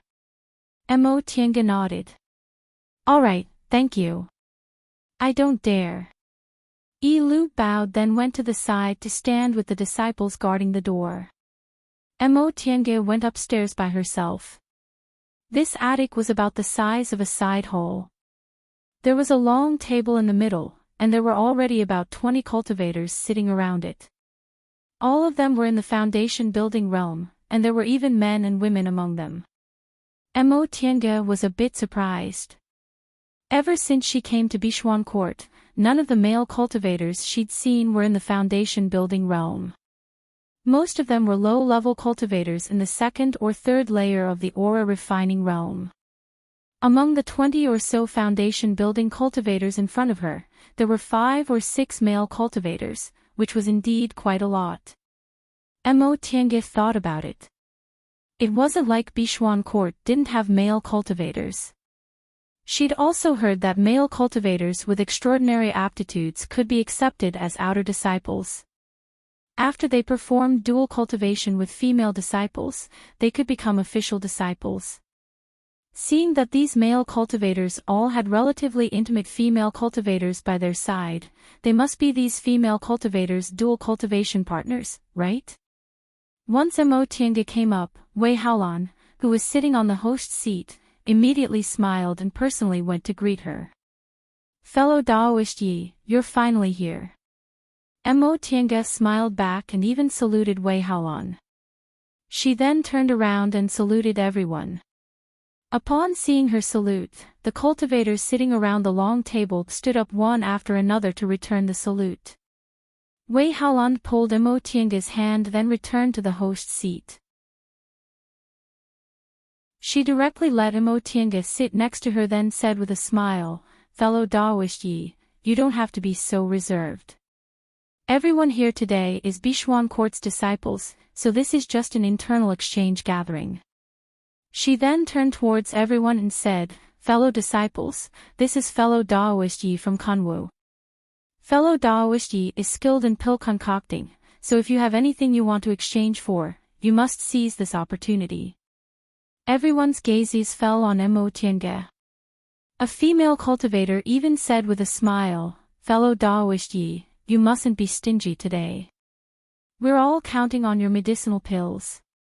During this period of time, Tiange had seen quite a few Bishuan Court female cultivators. Most of them were here, so she recognized about 10 female cultivators present. She smiled and said, I've never been stingy. If fellow Taoists want to exchange for something, I definitely won't hide anything as long as I have it. Smiles appeared on everyone's faces when they heard what she said. If there was anything special about today's exchange gathering, it had to be fellow Daoist Yi from Kanwu. Everyone else was a Bishuan Court cultivator, so whatever they had was pretty much the same. However, this fellow Daoist Yi was a concocting master. No matter how good beast cores were, they still couldn't compare to medicinal pills of the same rank. At that moment, everyone started to calculate what they had to exchange for medicinal pills and how many they could exchange for. Wei Haolan swept her gaze over everyone, then said, All right, almost everyone's here. Let's start. Upon hearing her voice, everyone who was still talking quieted down. Wei Haolan said with a faint smile, According to the rules, we usually take turns from left to right, but today, we have an honored guest, so let's start with the honored guest. Does anyone have any objections? Most of the people in this exchange gathering came for Tiange, so how could they have any objections? Right now, several dozen pairs of eyes were staring at Tiange. Seeing this situation, Wei Haolan smiled again. It seems everyone has no objections. It's settled then, let's start with fellow Daoist Yi.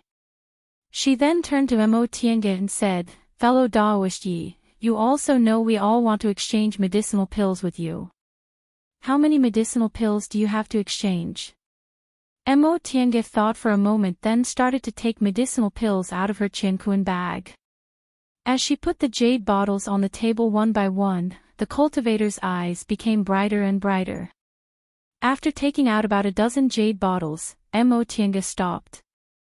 These are probably all I have. A few days ago, fellow Taoists exchanged for quite a lot, so these were concocted by me on the spot. Even Wei Haolan's eyes brightened when she saw more than a dozen bottles of medicinal pills. Even in Kanwu, medicinal pills weren't cheap. Every year, they sent disciples out to purchase medicinal pills, but there weren't many foundation-building cultivators who used them. Fellow Daoist Yi, someone couldn't help but ask, what are these medicinal pills? Tiange opened the bottles one by one. These are spirit-cleansing pills, these are restorative panaceas, these are heart-clearing pills, these are look-preserving pills, and the rest are soul-strengthening pills. They're all medicinal pills that foundation-building cultivators can take. She concocted these medicinal pills using the common spiritual plants she bought from Xianqing School's shop. Her previous talk about concocting medicinal pills on the spot was for these cultivators to hear. She was only a foundation-building cultivator. Even if she came from a famous cultivation group and had pill concocting skills, it wouldn't be appropriate for her to take out too many medicinal pills. In particular, the materials she took from her virtual sky world couldn't be taken out to exchange with others. However, this many medicinal pills were already enough for the Bishuan court disciples trapped in Lin Hai. Fellow Daoist Yi, what do you want to exchange for? Right after she finished speaking, someone immediately called out impatiently and took out a pile of things. Look, I have all kinds of beast cores and some special spiritual objects from the Eastern Sea. Is there anything you want? Mo Tiange smiled and said, I'm fine with anything, but I only have these medicinal pills. I'm afraid they're not enough for everyone to exchange for. That's nothing, Wei Haolan interrupted. Fellow Daoist Yi, roughly how many medicinal pills do you have? Mo Tiange made a rough estimate. There were about 10 to 50 medicinal pills in each bottle. About 300. Then let's make an agreement. Martial sisters and junior martial sisters can exchange for 10 medicinal pills at most. What do you think? There were more than 20 people present, so if each person received 10 medicinal pills, they could pretty much exchange all the medicinal pills they had. Everyone had their own calculations, and most of them agreed. However, there were also some people who had objections. What if there are more? Wei Haolan smiled and said, if there are more, I'll exchange them on behalf of the group and distribute them to you. What do you think?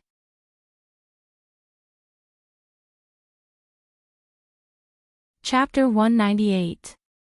After Wei Haolan made her decision, none of the Foundation establishment cultivators had any objections, so the matter was settled.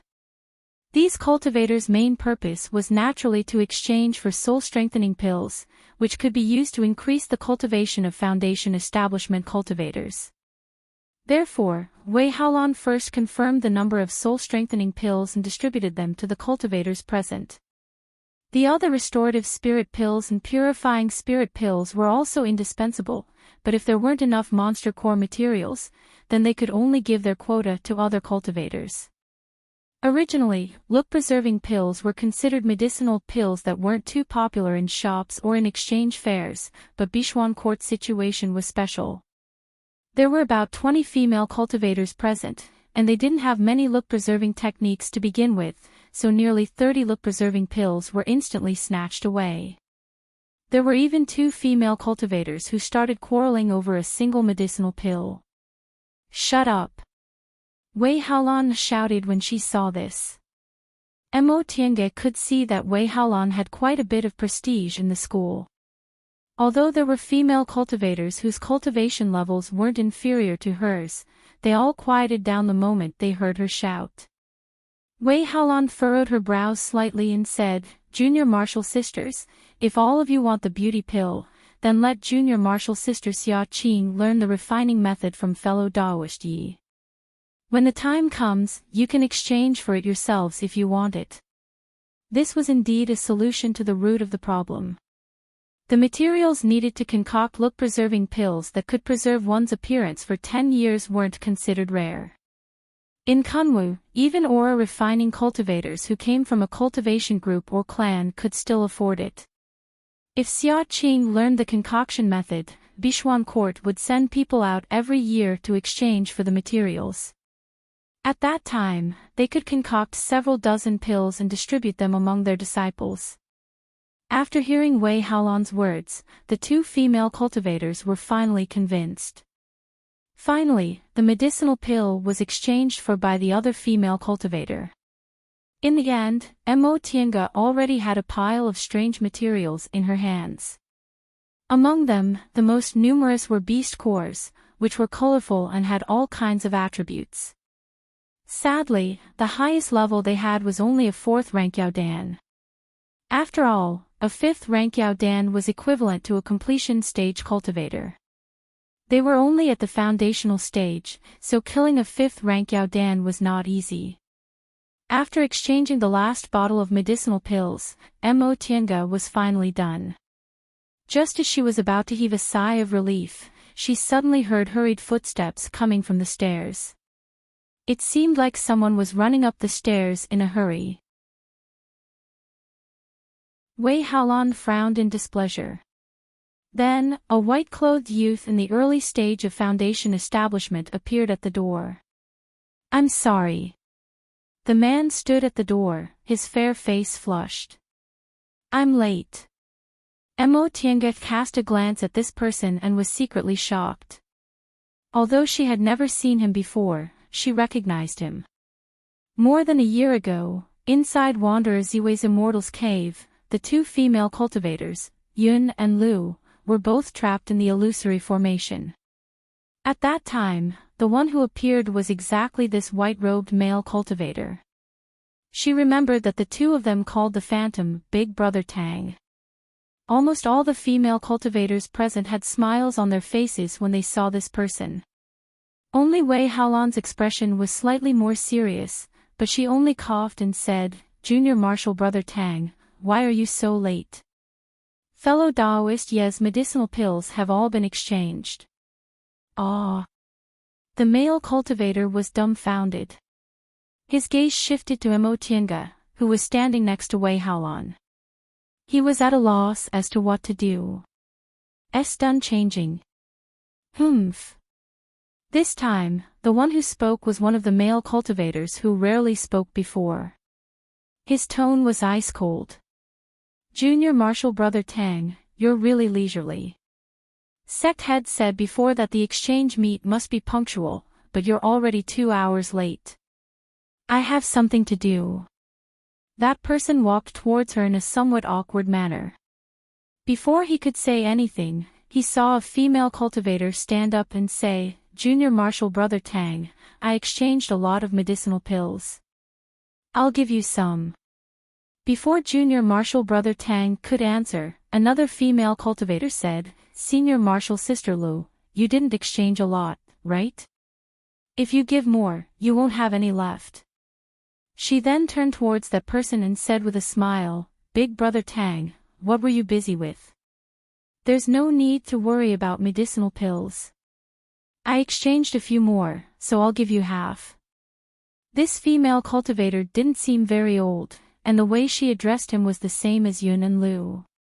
Right after she finished speaking, a third female cultivator said, "Junior Marshal Brother Tang, you should exchange with me. Although I don't have enough medicinal pills, I still have a lot of metal element beast cores. Presumably, Junior Marshal Brother Tang needs them." Senior Marshal Sister Yang. The youngest female cultivator raised her eyebrows and shouted, "Who wants your beast cores? We're all here for medicinal pills at today's exchange meet. Big Brother Tang, it's a deal. In a moment, we'll discuss how to exchange medicinal pills." Humph. The third female cultivator didn't have a good temper. When she heard this, she flipped her hand, pulled out a crescent moon-shaped blade-shaped magic tool from her waist, and slammed it on the table. "Junior Marshal Sister Hua, it's up to Junior Marshal Brother Tang to decide whether he wants the beast cores or not. You don't need to refuse on his behalf." This Junior Marshal Sister Hua was probably used to being arrogant. When she heard this, she didn't say anything else and also pulled out a flying sword from her waist. "Senior Marshal Sister Yang, I'm giving you face. If Big Brother Tang refuses you, you'll lose face." "You've enough." Wei Haolan finally shouted, "There's an honored guest here, so how can you act like this? You don't need to worry about Junior Marshal Brother Tang's medicinal pills. Just now, we used the sect's name to exchange them for Junior Marshal Brother Tang. Senior Marshal Sister Wei." Unexpectedly, Wei Haolan's words didn't have any effect this time. Junior Marshal Sister Hua didn't admit defeat at all. She scowled and said, "You're abusing your position for personal gain. You're using the sect's medicinal pills as a favor." Wei Haolan's expression turned cold when she heard this. At that moment, Senior Marshal Sister Yang interjected, "Senior Marshal Sister Sect Head is the sect head, what's wrong with making this decision? Junior Marshal Sister Hua, aren't you meddling too much? You're not Junior Marshal Brother Tang's dual cultivation wife, you also don't have a share. Once she said that, Junior Marshal Sister Hua flew into a rage. It's not up to you to decide whether I have a share or not, it's up to Big Brother Tang himself to decide. Right, it's up to him to decide. Junior Marshal Sister Hua, you're so fierce, yet you still want Junior Marshal Brother Tang to take a fancy to you. Don't worry. Mo Tiange watched the lively scene in silence. She originally thought Bichuan Court's female cultivators were much better than the jealous and ostentatious women outside, but it seemed it also depended on who they were. Today really broadened her horizons. There were actually people who quarreled like this because of a man. It seemed not only beautiful women were trouble, but beautiful men were also trouble. With that thought in mind, she cast a glance at the stunned white-robed male cultivator. His face was handsome enough, but his blank expression and bewildered look couldn't compare to Qin she's bearing in the slightest. She really didn't know what these female cultivators saw in him. Being handsome wasn't enough for a man, temperament and demeanor were more important.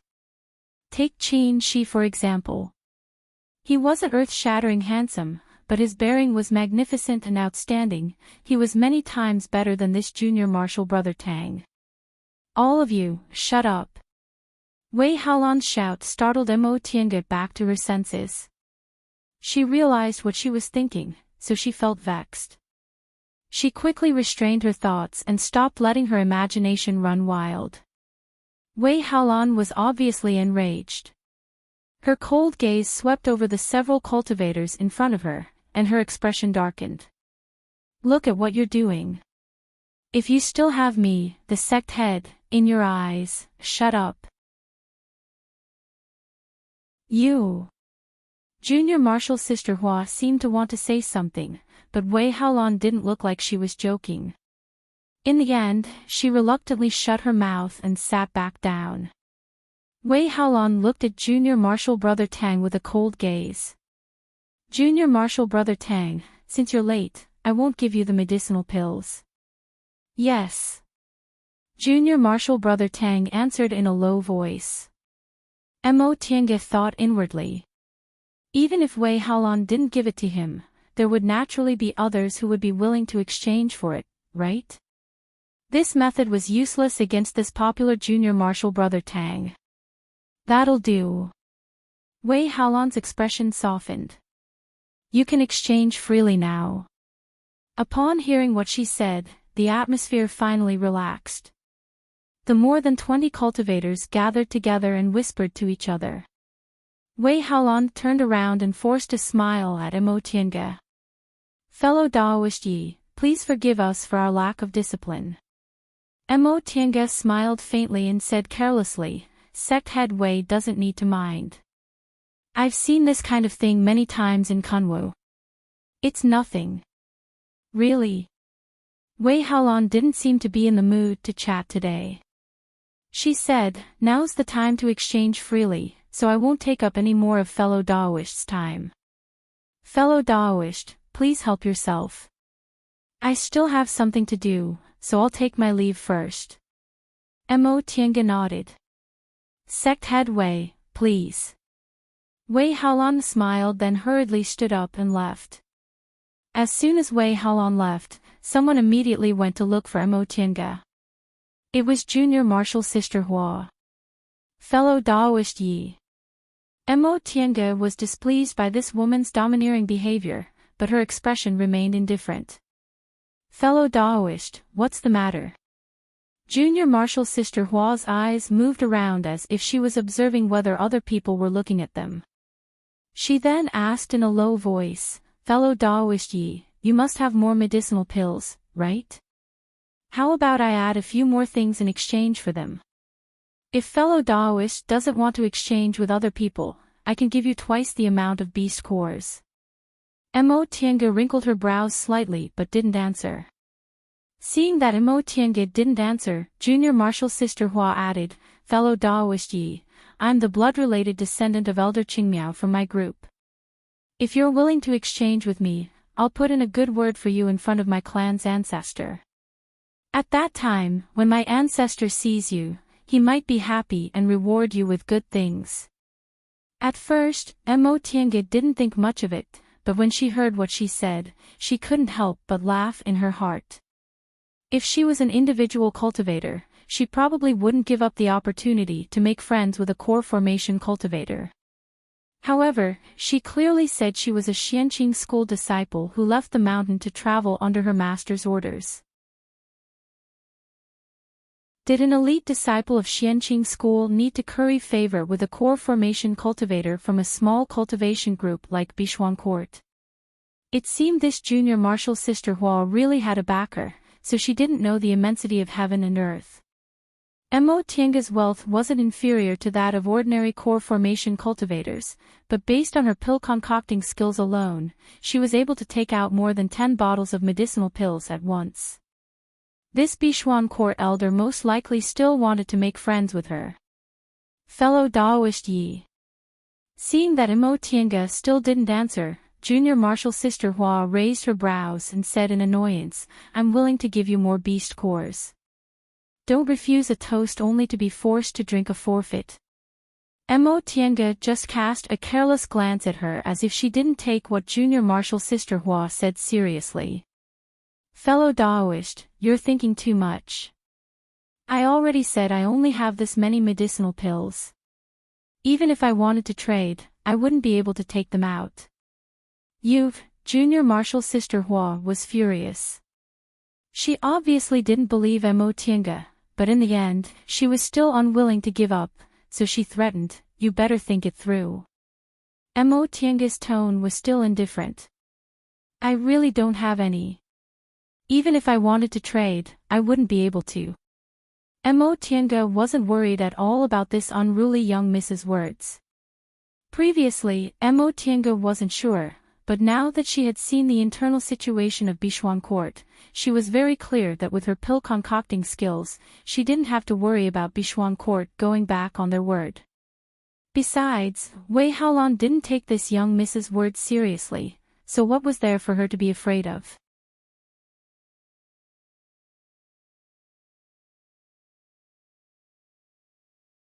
She paused for a moment before nodding.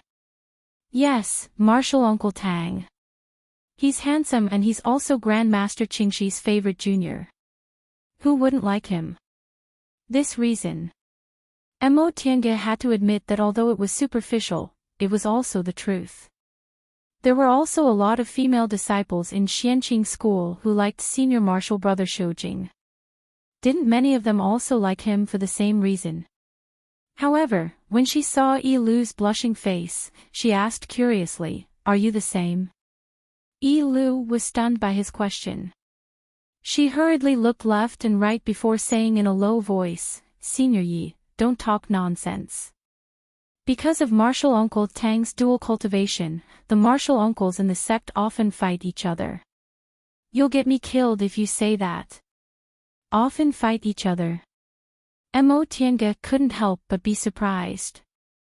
She didn't find it strange that these women fought each other at the exchange gathering, but it was strange that they fought each other often. Could it be that their elders didn't care? Yes. Perhaps this topic aroused Yi Lu's interest in talking. She carefully looked around and said, "There are a lot of martial uncles under the 3 grandmasters who like martial uncle Tang. There's martial uncle Yang and martial uncle Wen under Grandmaster Qingxi, martial uncle Hua, martial uncle Ming, and martial uncle Yun under Grandmaster Qingmiao, and martial uncle Lu under Grandmaster Qingyi. These are the ones who fight quite fiercely. There are also many who don't fight too fiercely. There's nothing we can do about it. There are very few high-level male cultivators in Linhai, and there are even fewer handsome ones." Upon hearing the 2 surnames Yun and Lu, Tiange's gaze flickered. So these 2 people are Qingmiao and Qingyi's disciples? But this had nothing to do with her. She already planned to bury this matter in her heart and pretend she never knew about it. "Senior Yi." Seeing that Tiange's gaze was wandering as if she was thinking about something, Yi Lu stammered. Mo Tiange was absent-minded. Biting her lip, Yilu finally made up her mind and said, "You'd better not meddle in Martial Uncle Tang's business. You're a cultivator from Kunwu, so the Grandmasters definitely won't let Martial Uncle Tang go with an outsider." Mo Tiange was stunned, but she couldn't help but laugh. Did Yilu also think she admired that Tang Xin? Although she had to admit that Tang Xin's appearance wasn't inferior to Qin Shi's, appearance didn't mean everything. "Rest assured, I don't have any other intentions." By the time she finished speaking, they had arrived at the VIP building, so she didn't say anything more and went inside. There were still some part-time disciples in the VIP building who did menial work. Yilu looked at them, then stopped talking and followed Mo Tiange inside. "Senior Yi. Is there anything else?" Yilu hesitated for a moment, then asked, "Senior Yi, I heard your pill concocting skills are very brilliant. I want to ask. Senior, we want to exchange some things for medicinal pills. Is that possible?" Mo Tiange said, "I don't have any foundation building medicinal pills left, but if you want ore refining medicinal pills, I still have some." "Really?" Yilu was overjoyed. "Senior Yi, we only need ore refining medicinal pills. I have beast cores, spirit stones, and these."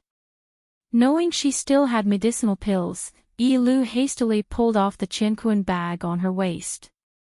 After rummaging through a few things, she said, "Oh, Senior, wait a moment. Yi Qiu still has some."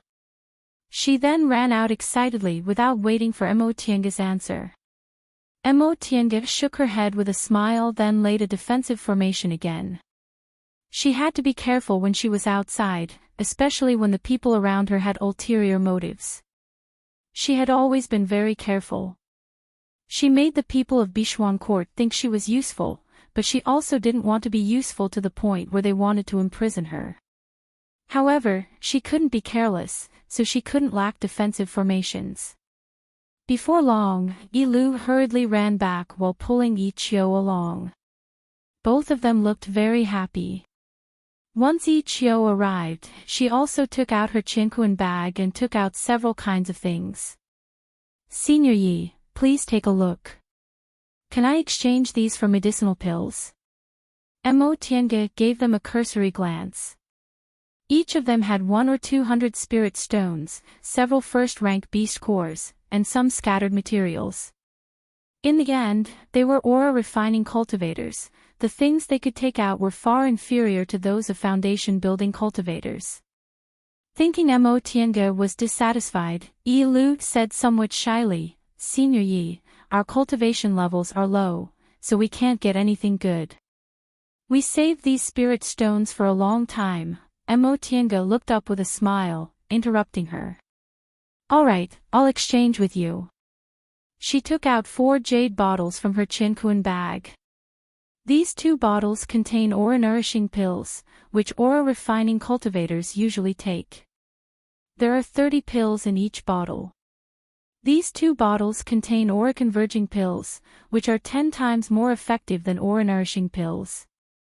There are 10 pills in each bottle.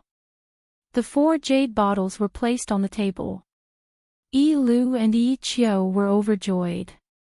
According to the price in Kunwu, these things were worth 500 or 600 spirit stones. Medicinal pills were even more difficult to obtain in Linhai, so they were worth far more. After taking the medicinal pills, they couldn't wait to open them and take a look. The 2 of them thanked Mo Tiange repeatedly. "Thank you for your reward, Senior Yi." They naturally knew that the spirit stones and medicinal pills they gave were far less than the value of these medicinal pills. "No need to thank me. Just take it as a reward for taking care of my chores these past few days." Mo Tiange never thought she could get anything from these 2 female aura refining cultivators. In any case, these were just leftovers from when she concocted medicinal pills for Xinji. Thinking of Xinji, she was in a daze for a while. By now, Jinji should have returned to Mount Taikong and finished the foundation building pill test, right? She didn't know whether he passed or not. If he did, he should have entered closed-door meditation to build his foundation. She wasn't worried that Jinji wouldn't succeed. It was very rare for ordinary cultivators to succeed in building their foundation on the first try. With that master of hers watching over him, even if he didn't succeed, nothing would happen. Moreover, before she left, she secretly prepared several foundation-building pills and constitution-enhancing pills for Jinji, which she put in another small bag and told him to only take them out when he built his foundation. With the extra foundation-building pills she gave him, Jinji presumably had a great chance of successfully building his foundation. It was just that she didn't know whether he was obedient or not.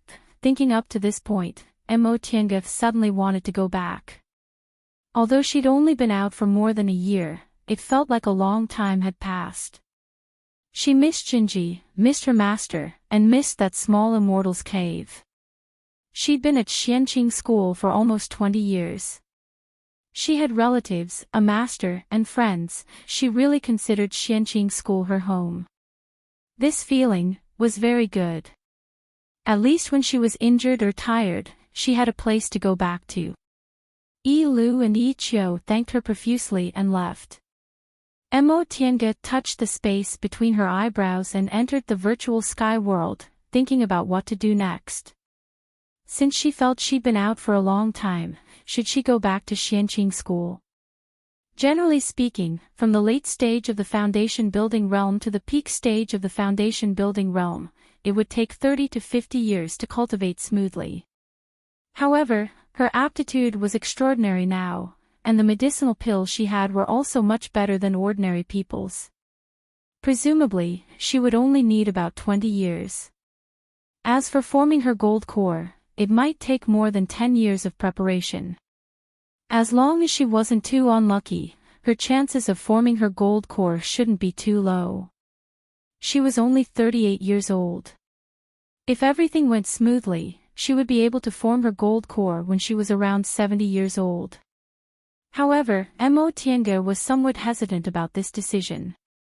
If she went back and continued her closed-door meditation, it would be meaningless for her to deliberately suppress her cultivation level and prevent herself from advancing too quickly. For ordinary cultivators, the faster they reached core formation, the better. In today's cultivation environment, no matter how diligent a cultivator was, it was very difficult for them to form their gold core before the age of 100. Therefore, in the celestial pole, it was difficult for a few cultivators to form their gold core before the age of 100 even in 1,000 years. Those who could do it were all called geniuses. Because of this, her senior martial brother Shou Jing was able to form his gold core before he was 100 years old even though his talent was not outstanding. That was why he was so famous. However, Mo Tiange couldn't simply think of it this way. With a cultivation environment similar to the distant past era, geniuses from the distant past era, and countless medicinal pills, her spiritual aura grew very fast, and it was very difficult for her to encounter bottlenecks in realm breakthroughs. In this case, forming her gold core before she was 100 years old was almost certain. But after all, this wasn't the distant past era, so she would encounter problems that ordinary people wouldn't encounter. Her chief master once sighed in private that her senior martial brother Shou Jing formed his gold core too early. He was too young and his foundation was unstable. Fortunately, he liked to run around on his own and could be considered to have experienced a lot, so nothing bad happened to him. It was also because of this that her master repeatedly warned her that her mental state must keep up with him in order to form her gold core. Advancing her cultivation level too rashly wasn't a good thing. With this thought in mind, Mo Tiange became hesitant. It had only been a year, the time she spent traveling was still too short.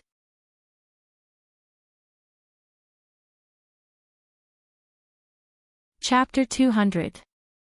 Whether or not she could go back could be discussed later. At the very least, she'd have to stay at Bishuan Court for several months. Teaching alchemy was not an easy task. Pill recipes could be bought and sold, and the steps could be explained, but the things that needed to be paid attention to during alchemy were not clearly recorded in the pill recipe. Every alchemist had their own secrets, which were the key to success in alchemy. In addition, there was also how to form hand seals during alchemy. The pill recipe did not explain clearly. Most basic alchemy pills did not require hand seals, but some special alchemy pills required hand seals to perfectly mix the various ingredients together. Every alchemist had their own unique variations on these hand seals, which were different from the ones on the pill formulas. These changes, coupled with the time and alchemy fire during alchemy, were completely integrated to achieve the best results. Fortunately, Xia Qing was extremely talented in alchemy and comprehended very quickly. Mo Tiange felt Mo Tiange's talent was much higher than hers. It was just that Mo Tiange didn't have a lot of good materials for her to practice with, so her pill concocting realm couldn't advance. Little by little, Mo Tiange taught Xia Qing how to distinguish the degree of fusion between materials and what aspects to pay attention to when forming hand seals. Mo Tiange wasn't afraid that Wei Haolan wouldn't fulfill her promise after she taught Xia Qing. As soon as she entered Bishuan court, she already revealed that she left the mountain under her master's order. With Wei Haolan's experience, she should have known Mo Tiange was an elite disciple of Xianqing school the moment she heard what Mo Tiange said. Even though Bishuan court was located in Linhai, isolated from the rest of the world and thousands of miles away from Xianqing school, big cultivation groups always had some special methods to track the whereabouts of their disciples. If she was detained in Bishuan court and was investigated, a nascent soul cultivator from such a small cultivation group would be enough to consign them to eternal damnation. Every day, Mo Tiange would study the art of pill concocting with Xia Qing. Occasionally, when she was free, she would also discuss the path of cultivation with other Bishuan court cultivators. Several months passed by in a flash. Fellow Daoist Xia, Mo Tiange called out to Xia Qing, who was practicing figuring out the weight of materials. If someone else called out to her right now, Xia Qing definitely wouldn't even raise her head. However, since the person calling her was Mo Tiange, Xia Qing immediately raised her head. Fellow Daoist Yi, did I do something wrong? No. Mo Tiange chuckled, then took out several jade slips from her robe and handed them to him. It's precisely because you've already done very well that I have nothing to teach you. Here are some pill recipes, and I've written down some things that I need to take note of. Xia Qing's eyes lit up when she heard those words. She hurriedly received the jade slips, immersed her consciousness into them, and began to read them with great interest. That's all my tricks. I've already taught you all of them. In the future, you can figure them out on your own. In the future, your alchemy skills will definitely be better than mine. Mo Tiange felt that she had too many things she had to do. Cultivation was her priority, and the Tao of formations was her foundation. Only after that would she have to focus on concocting medicinal pills. Xia Qing, on the other hand, was wholeheartedly focused on concocting medicinal pills. Presumably, even if Mo Tiange had countless high-grade spiritual plants she could use, she still might not be able to surpass Xia Qing in terms of concocting medicinal pills in the future. Xia Qing hastily withdrew her attention from the jade slip. That's it. Fellow Daoist Yi, I still have a lot to learn, and I can't be like you. Fellow Daoist Xia, my pill refinement skills aren't much better than yours, so this is all I can do. Moreover, concocting medicinal pills requires constant experimentation and contemplation. It's not something that can be done just by saying it. I can only help you avoid some detours, the rest will depend on you to do it slowly. Xia Qing had a very good understanding of concocting medicinal pills, so she couldn't help but nod when she heard what Mo Tiange said. You're right, Mo Tiange smiled. All right, take your time to practice. I'll head back first. All right. Xia Qing couldn't wait to continue studying. After saying goodbye to Emotinga, she once again immersed herself in the jade slips. Seeing her like this, Emotinga shook her head and slowly walked out of the concocting room. Outside, Yi Lu and Yi Qiu were already waiting for her. When they saw her coming out, they bowed. Senior Yi. The two of them had obtained a lot of benefits from Emotinga during this period of time, so they were even more respectful when they called her senior.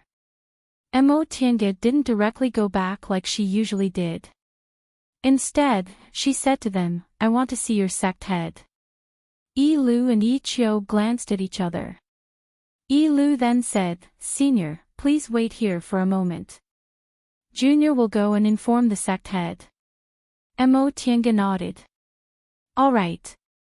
Yi Lu bowed then left in a hurry. Yi Qiu said, "Senior, this place is quite far from the sect head's main hall, so Yi Lu might have to wait for quite a long time. How about Junior accompany Senior to stroll around first?" "Sure," Emotinga answered indifferently. Yi Qiu then gave some instructions to the supervisor in charge of the concocting room then led Emotinga to the garden. There were many women in Bishuan court, so they also put a lot of thought into the scenery.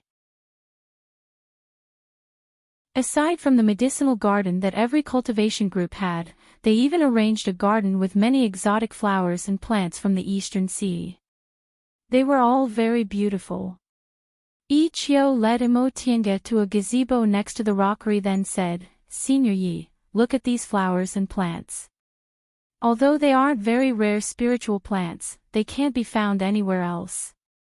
As Emotinga stared at the flowers and plants in front of her, she couldn't help but praise the skillful hands of Bishuan Court's female disciples. She had never seen such a beautiful garden before. Among the cultivation groups in the cultivation world, aside from Bishuan Court, who else had the time to arrange a garden? It was already December now, and the new year would be coming soon. It was the coldest season. However, this garden was protected by a formation, so it was still as warm as spring and hundreds of flowers were in full bloom. Yi Qiu suddenly exclaimed, "Isn't that Martial Uncle Tang?" Emotinga followed Yi Qiu's gaze. Wasn't that the popular young master Tang, Tang Xin? Why did he seem to be avoiding their gazes? Upon seeing that they'd already noticed him, Tang Xin's face flushed. Emotinga was secretly amused. This young master Tang was really like a daughter from a noble family, he really liked to blush. But what was he looking at them for? Just as she was thinking, Tang Xin clenched his teeth. He seemed to have made up his mind and walked towards them. Emotinga became even more confused. Yi Qiu, who was next to her, whispered, "Martial Uncle Tang." Before Emotinga could say anything, Tang Xin was already in front of them. He looked at the two of them somewhat shyly before his gaze finally fell on Emotinga.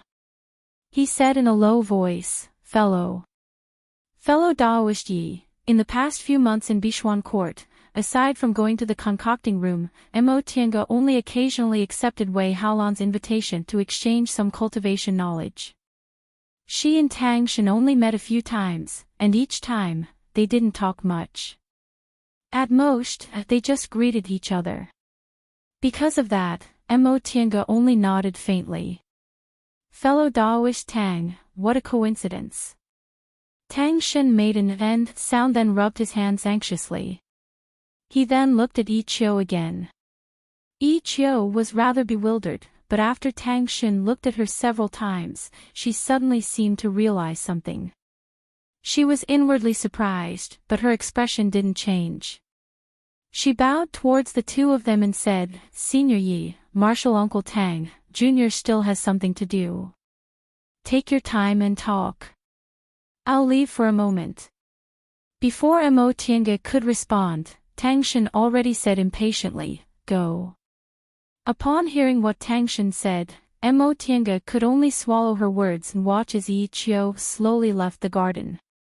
It was already evening. There were no people playing in the garden, nor were there any part-time disciples working. The two of them were alone. Emotinga suddenly felt a bit funny. If this scene was seen by this young Master Tang's admirer, she'd most likely become Bishwan Court's public enemy tomorrow. She really didn't know what this young Master Tang wanted to say. Yi Qiu left, but Tang Shen still looked hesitant. Sometimes he rubbed his hands, and sometimes he wiped his palms. Mo Tiange really didn't like a man acting like this, so she took the initiative to speak. Fellow Daoist Tang, is there something you need? Oh. Tang Shen was startled back to his senses. He gulped, seemingly trying to calm himself down. Fellow Daoist Yi, let's sit down and talk. Mo Tiange glanced around. There was only a small table in the pavilion, so no matter how they sat, it would look too intimate. She said, it's the same if we stand and talk. What she said was obviously a refusal. She didn't want to appear intimate with him. Tang Shen glanced at her with a bit of surprise, but his mood actually calmed down. Ever since he was a child, he had many admirers. Bishwan Court was a cultivation group for female cultivators, so the martial sisters he grew up with always wanted to get close to him. He also always thought female cultivators were the same. But now, he could see that this fellow Daoist Yi didn't want to be too intimate with him, so he heaved a sigh of relief. As for what he wanted to say next, he also felt it would be easier for him to say it. I heard fellow Daoist Yi will soon return to Kunwu, right? Mo Tiange nodded. Yes. I've taught all my pill concocting skills to fellow Daoist Xia Qing, so I'll be leaving soon. Then.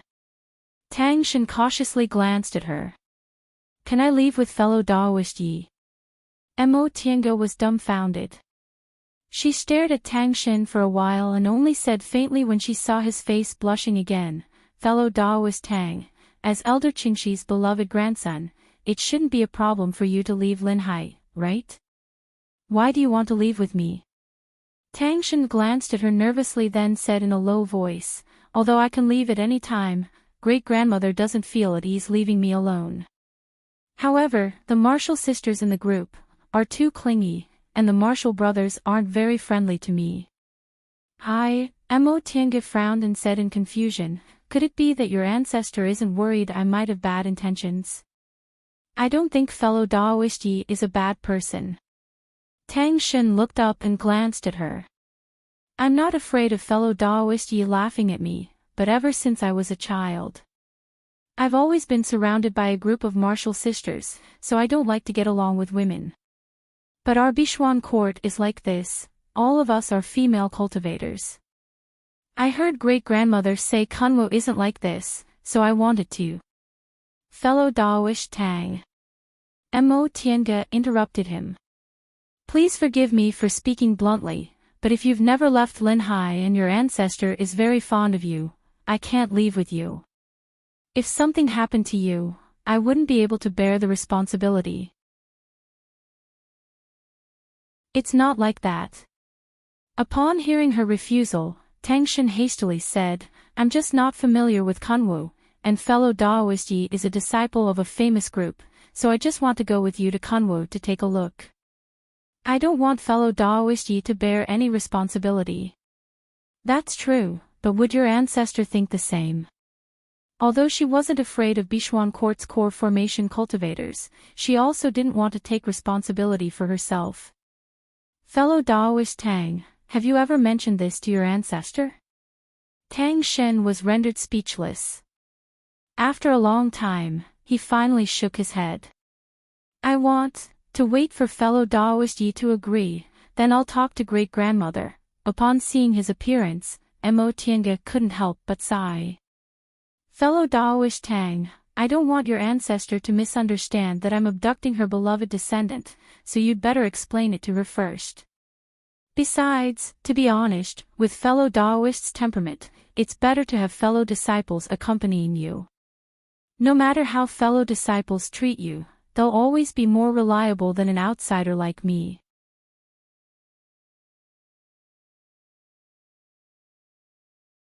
Chapter 201. Fellow Daoist Yi, after being rejected, Tang Shen still didn't give up. However, he wasn't good with words, so he couldn't reason with her, so he could only walk around Emotianga in circles.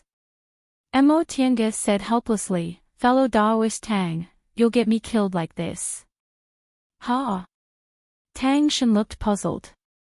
Emotianga felt even more helpless. If this appearance was seen by others, this admirer of young Master Tang's would definitely hate her to the bone and might even fight her with a sword. With their jealous temperaments, she wouldn't be able to explain herself at that time. Big Brother Tang. Just as she thought about this, the two of them heard a voice. Emotianga turned around and a frown immediately appeared on her face. It was actually Junior Martial Sister Hua, young Master Tang's crazy admirer. Good things never come true, but bad things always do. Being seen by this person. Isn't she trying to kill me? This Junior Martial Sister Hua was alone, but she aggressively approached fellow Daoist Yi. She stared at fellow Daoist Yi and asked condescendingly, "Fellow Daoist Yi, what are you talking about with Big Brother Tang? He's the one talking, not me." Emotianga thought. She looked at Junior Martial Sister Hua, who was half a head taller than her, and said flatly, "Nothing. If fellow Daoist Hua wants to know, you can ask fellow Daoist Tang." Is that so? Her knife-like gaze cut Emotianga's face. Emotianga didn't doubt that this woman wanted to cut off the flesh on her face piece by piece. She smiled bitterly in her heart. Although Bichuan Court's female cultivators were strong, this wasn't a world where women were respected. Even a soft-hearted man like Tang Xin would probably prefer that Junior Martial Sister Yun she met in Ziwei's Immortal's cave who liked to act coquettishly, right? Of course, strong women could also be cute, but if their strength turned into coercion, they wouldn't be cute at all. Emotianga didn't do anything shameful, so she wasn't afraid of her. She didn't back down and just said coldly, "Does fellow Daoist Hua have anything else to say?" Seeing that Emotianga didn't seem to have a guilty conscience, Junior Martial Sister Hua frowned. "Fellow Daoist Yi, I want to ask you what you want to do. Why are you talking to Big Brother Tang instead of studying pill concocting with Junior Martial Sister Xue Qing?" Seeing that Emotianga didn't answer, Junior Martial Sister Hua took another step towards her. "Fellow Daoist Yi, I have to remind you, don't covet things that don't belong to you." Emotianga didn't feel weak under Hua Jiayu's intense gaze. Instead, she felt like laughing. She was going to leave anyway, so there was no need for her to be afraid of anything. Thus, the corners of her lips curled into a sneer and she said, "Fellow Daoist Hua, you might as well remind yourself of this." This Junior Martial Sister Hua obviously didn't expect Emotianga would refute her. Moreover, Emotianga's words were very rude, so she was stunned for a moment before she finally understood what was going on. She instantly became furious. "Yi Xiaotian. Don't be so shameless." The angrier she got, the calmer Emotianga became. She even had a smile on her face. "Fellow Daoist Hua, haven't you always wanted to teach me a lesson? Why hasn't he made a move yet? Let me give you a piece of advice. A frog at the bottom of a well can't talk about the sea. With fellow Daoist Hua's temperament, it's fine if he stays in Linhai for the rest of his life, but if he goes to Kunwu one day..." "Humph. You..." Junior Martial Sister Hua's expression changed greatly when she heard Emotianga's rude words. In all of Bichuan Court, aside from the three elders, no one else dared to talk to her like that. However, Emotianga's ice-cold expression made her feel a bit guilty.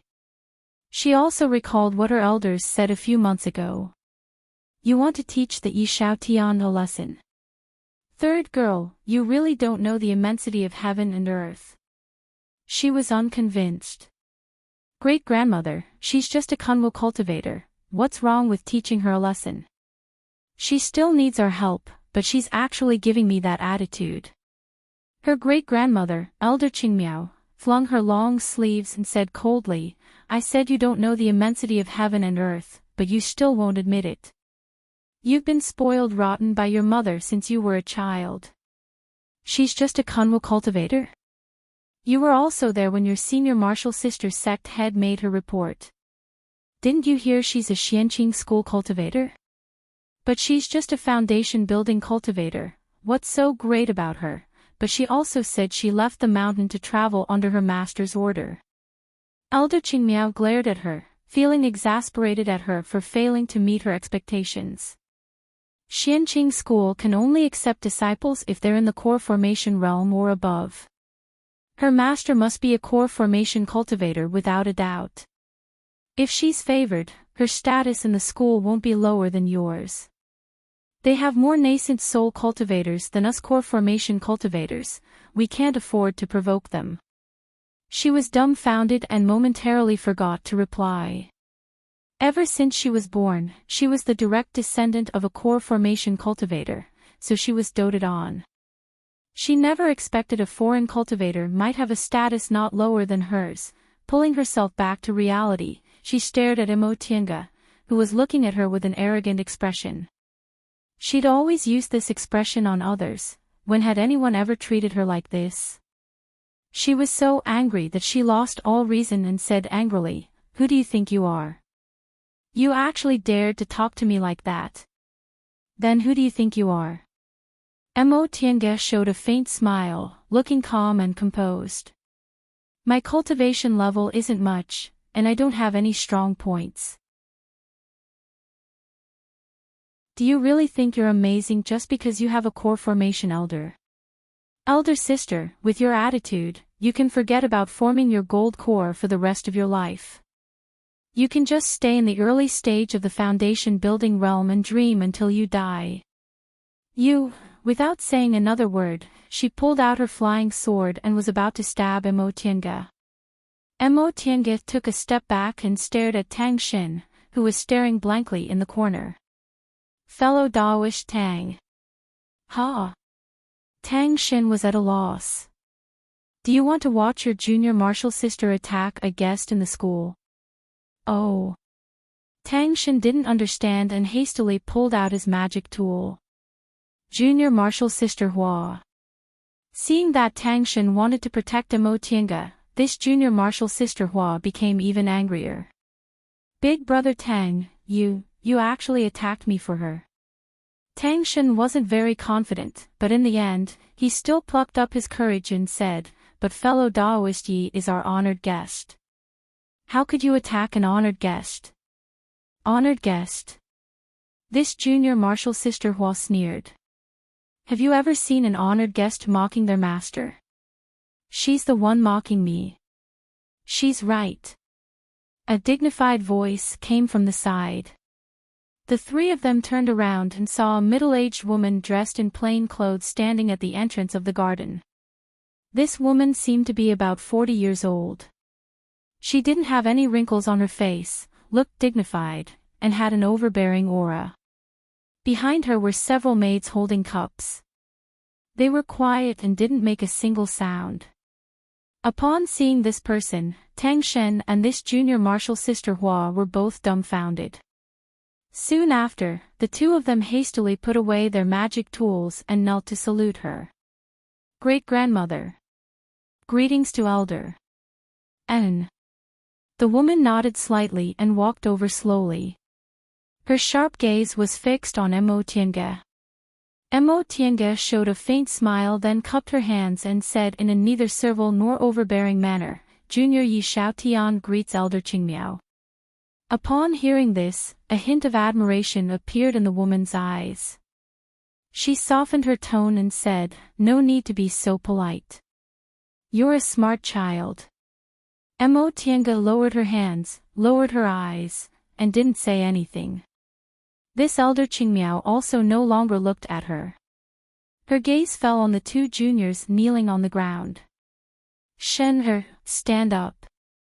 Tang Shen looked up anxiously, then answered with a low voice, "Yes. Thank you, Elder." This junior martial sister Hua also wanted to stand up, but when she raised her head and saw the stern gaze on her, she didn't have the courage. She bit her lip and continued to kneel.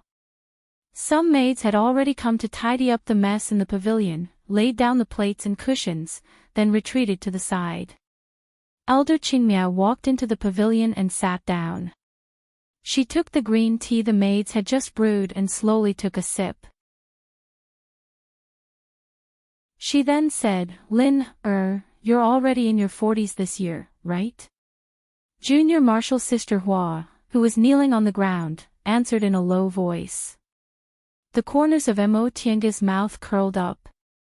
In fact, she called this woman Big Sister just to annoy her. She didn't expect the woman to be older than her, so what she said just now wasn't wrong. She was already in her 40s, but she was still so unruly. Even if foundation building cultivators had a lifespan of more than 300 years, based on the way she lived, she wouldn't make any progress even if she lived for more than 300 years. In this lifetime, she shouldn't even think about advancing to the middle stage or late stage. Elder Qingmiao put down her teacup and her gaze turned cold. You're already in your 40s, yet you still have the nerve to admit it. I've told you before, don't be so arrogant. You didn't listen to me. But, great-grandmother, but what? Elder Qingmiao interrupted her and slammed the table. Hua Yilin, do you think you can do whatever you want just because you have an old woman like me as your backer? Your mother didn't teach you well since you were young, and you don't know how to learn well. If you had the ability, you could have formed your gold core by yourself. But what do you have now? You're just an initial stage foundation establishment cultivator, yet you don't know how to improve. Mo Tianga stood on the side, watching as if this matter had nothing to do with her. So this junior martial sister Hua's name was Hua Yilin. What a waste of a good name. Hua Yilin, who was kneeling on the ground, pursed her lips and said nothing. Elder Qingmiao glared at her angrily. What? Do you feel wronged? I think this little fellow Daoist is right. Just because he had a core formation elder, he thought he was really something. Can you rely on me for the rest of your life? Do you not want to make a realm breakthrough in the future? Last time, when I sent a disciple out, I should have thrown you out and let you go to Kunwu to broaden your horizons, lest you embarrass yourself in the future. His words were harsh, and they were truly ruthless. Hua Yilin's eyes reddened. She glared at Mo Tianga angrily, but she didn't dare to refute. Elder Qingmiao became even angrier. What? You're not convinced? Fine, since there are guests here today, I won't lecture you too much. Go to the reflection temple and face the wall by yourself. You're not allowed to come out until I say you can. Great-grandmother. Hua Yilin was so shocked that tears fell from her eyes. Quickly go. Elder Qingmiao glared at her mercilessly. Mo Tianga bit her lip, stood up, and dashed away. Seeing her leaving obediently, Elder Qingmiao's expression finally relaxed. She then glanced at Tang Xin. Xin, if there's nothing else, go and serve your great-grandmother. She was thinking about you just now. Tang Xin felt as if he was granted amnesty. He hastily saluted and said, yes. Then he hurriedly ran away. In the blink of an eye, aside from Mo Tianga, Elder Qingmiao and her maids were the only ones left on the scene. Mo Tianga's gaze flickered, but in the end, she chose to remain silent. She used the method she used to deal with elders at Xianqing school. She lowered her head and stood quietly on the side. Elder Qingmiao didn't look at her right away. Instead, she took the handkerchief the maid gave her, carefully wiped her face, then raised her head to look at Mo Tianga. She looked at her very carefully and for a long time, but Mo Tianga's expression remained calm. Finally, Elder Qingmiao withdrew her gaze, picked up the teacup again, and said slowly, little fellow Daoist, you really aren't simple. You're tuning into the LoveLore Library YouTube channel. We're so grateful for your support, and don't forget to subscribe to join us on this incredible journey through captivating stories. Your generosity through donations truly makes a world of difference, as it's the primary source of revenue that allows me to expand and enhance this channel for you. Thank you from the bottom of my heart for being a part of this adventure.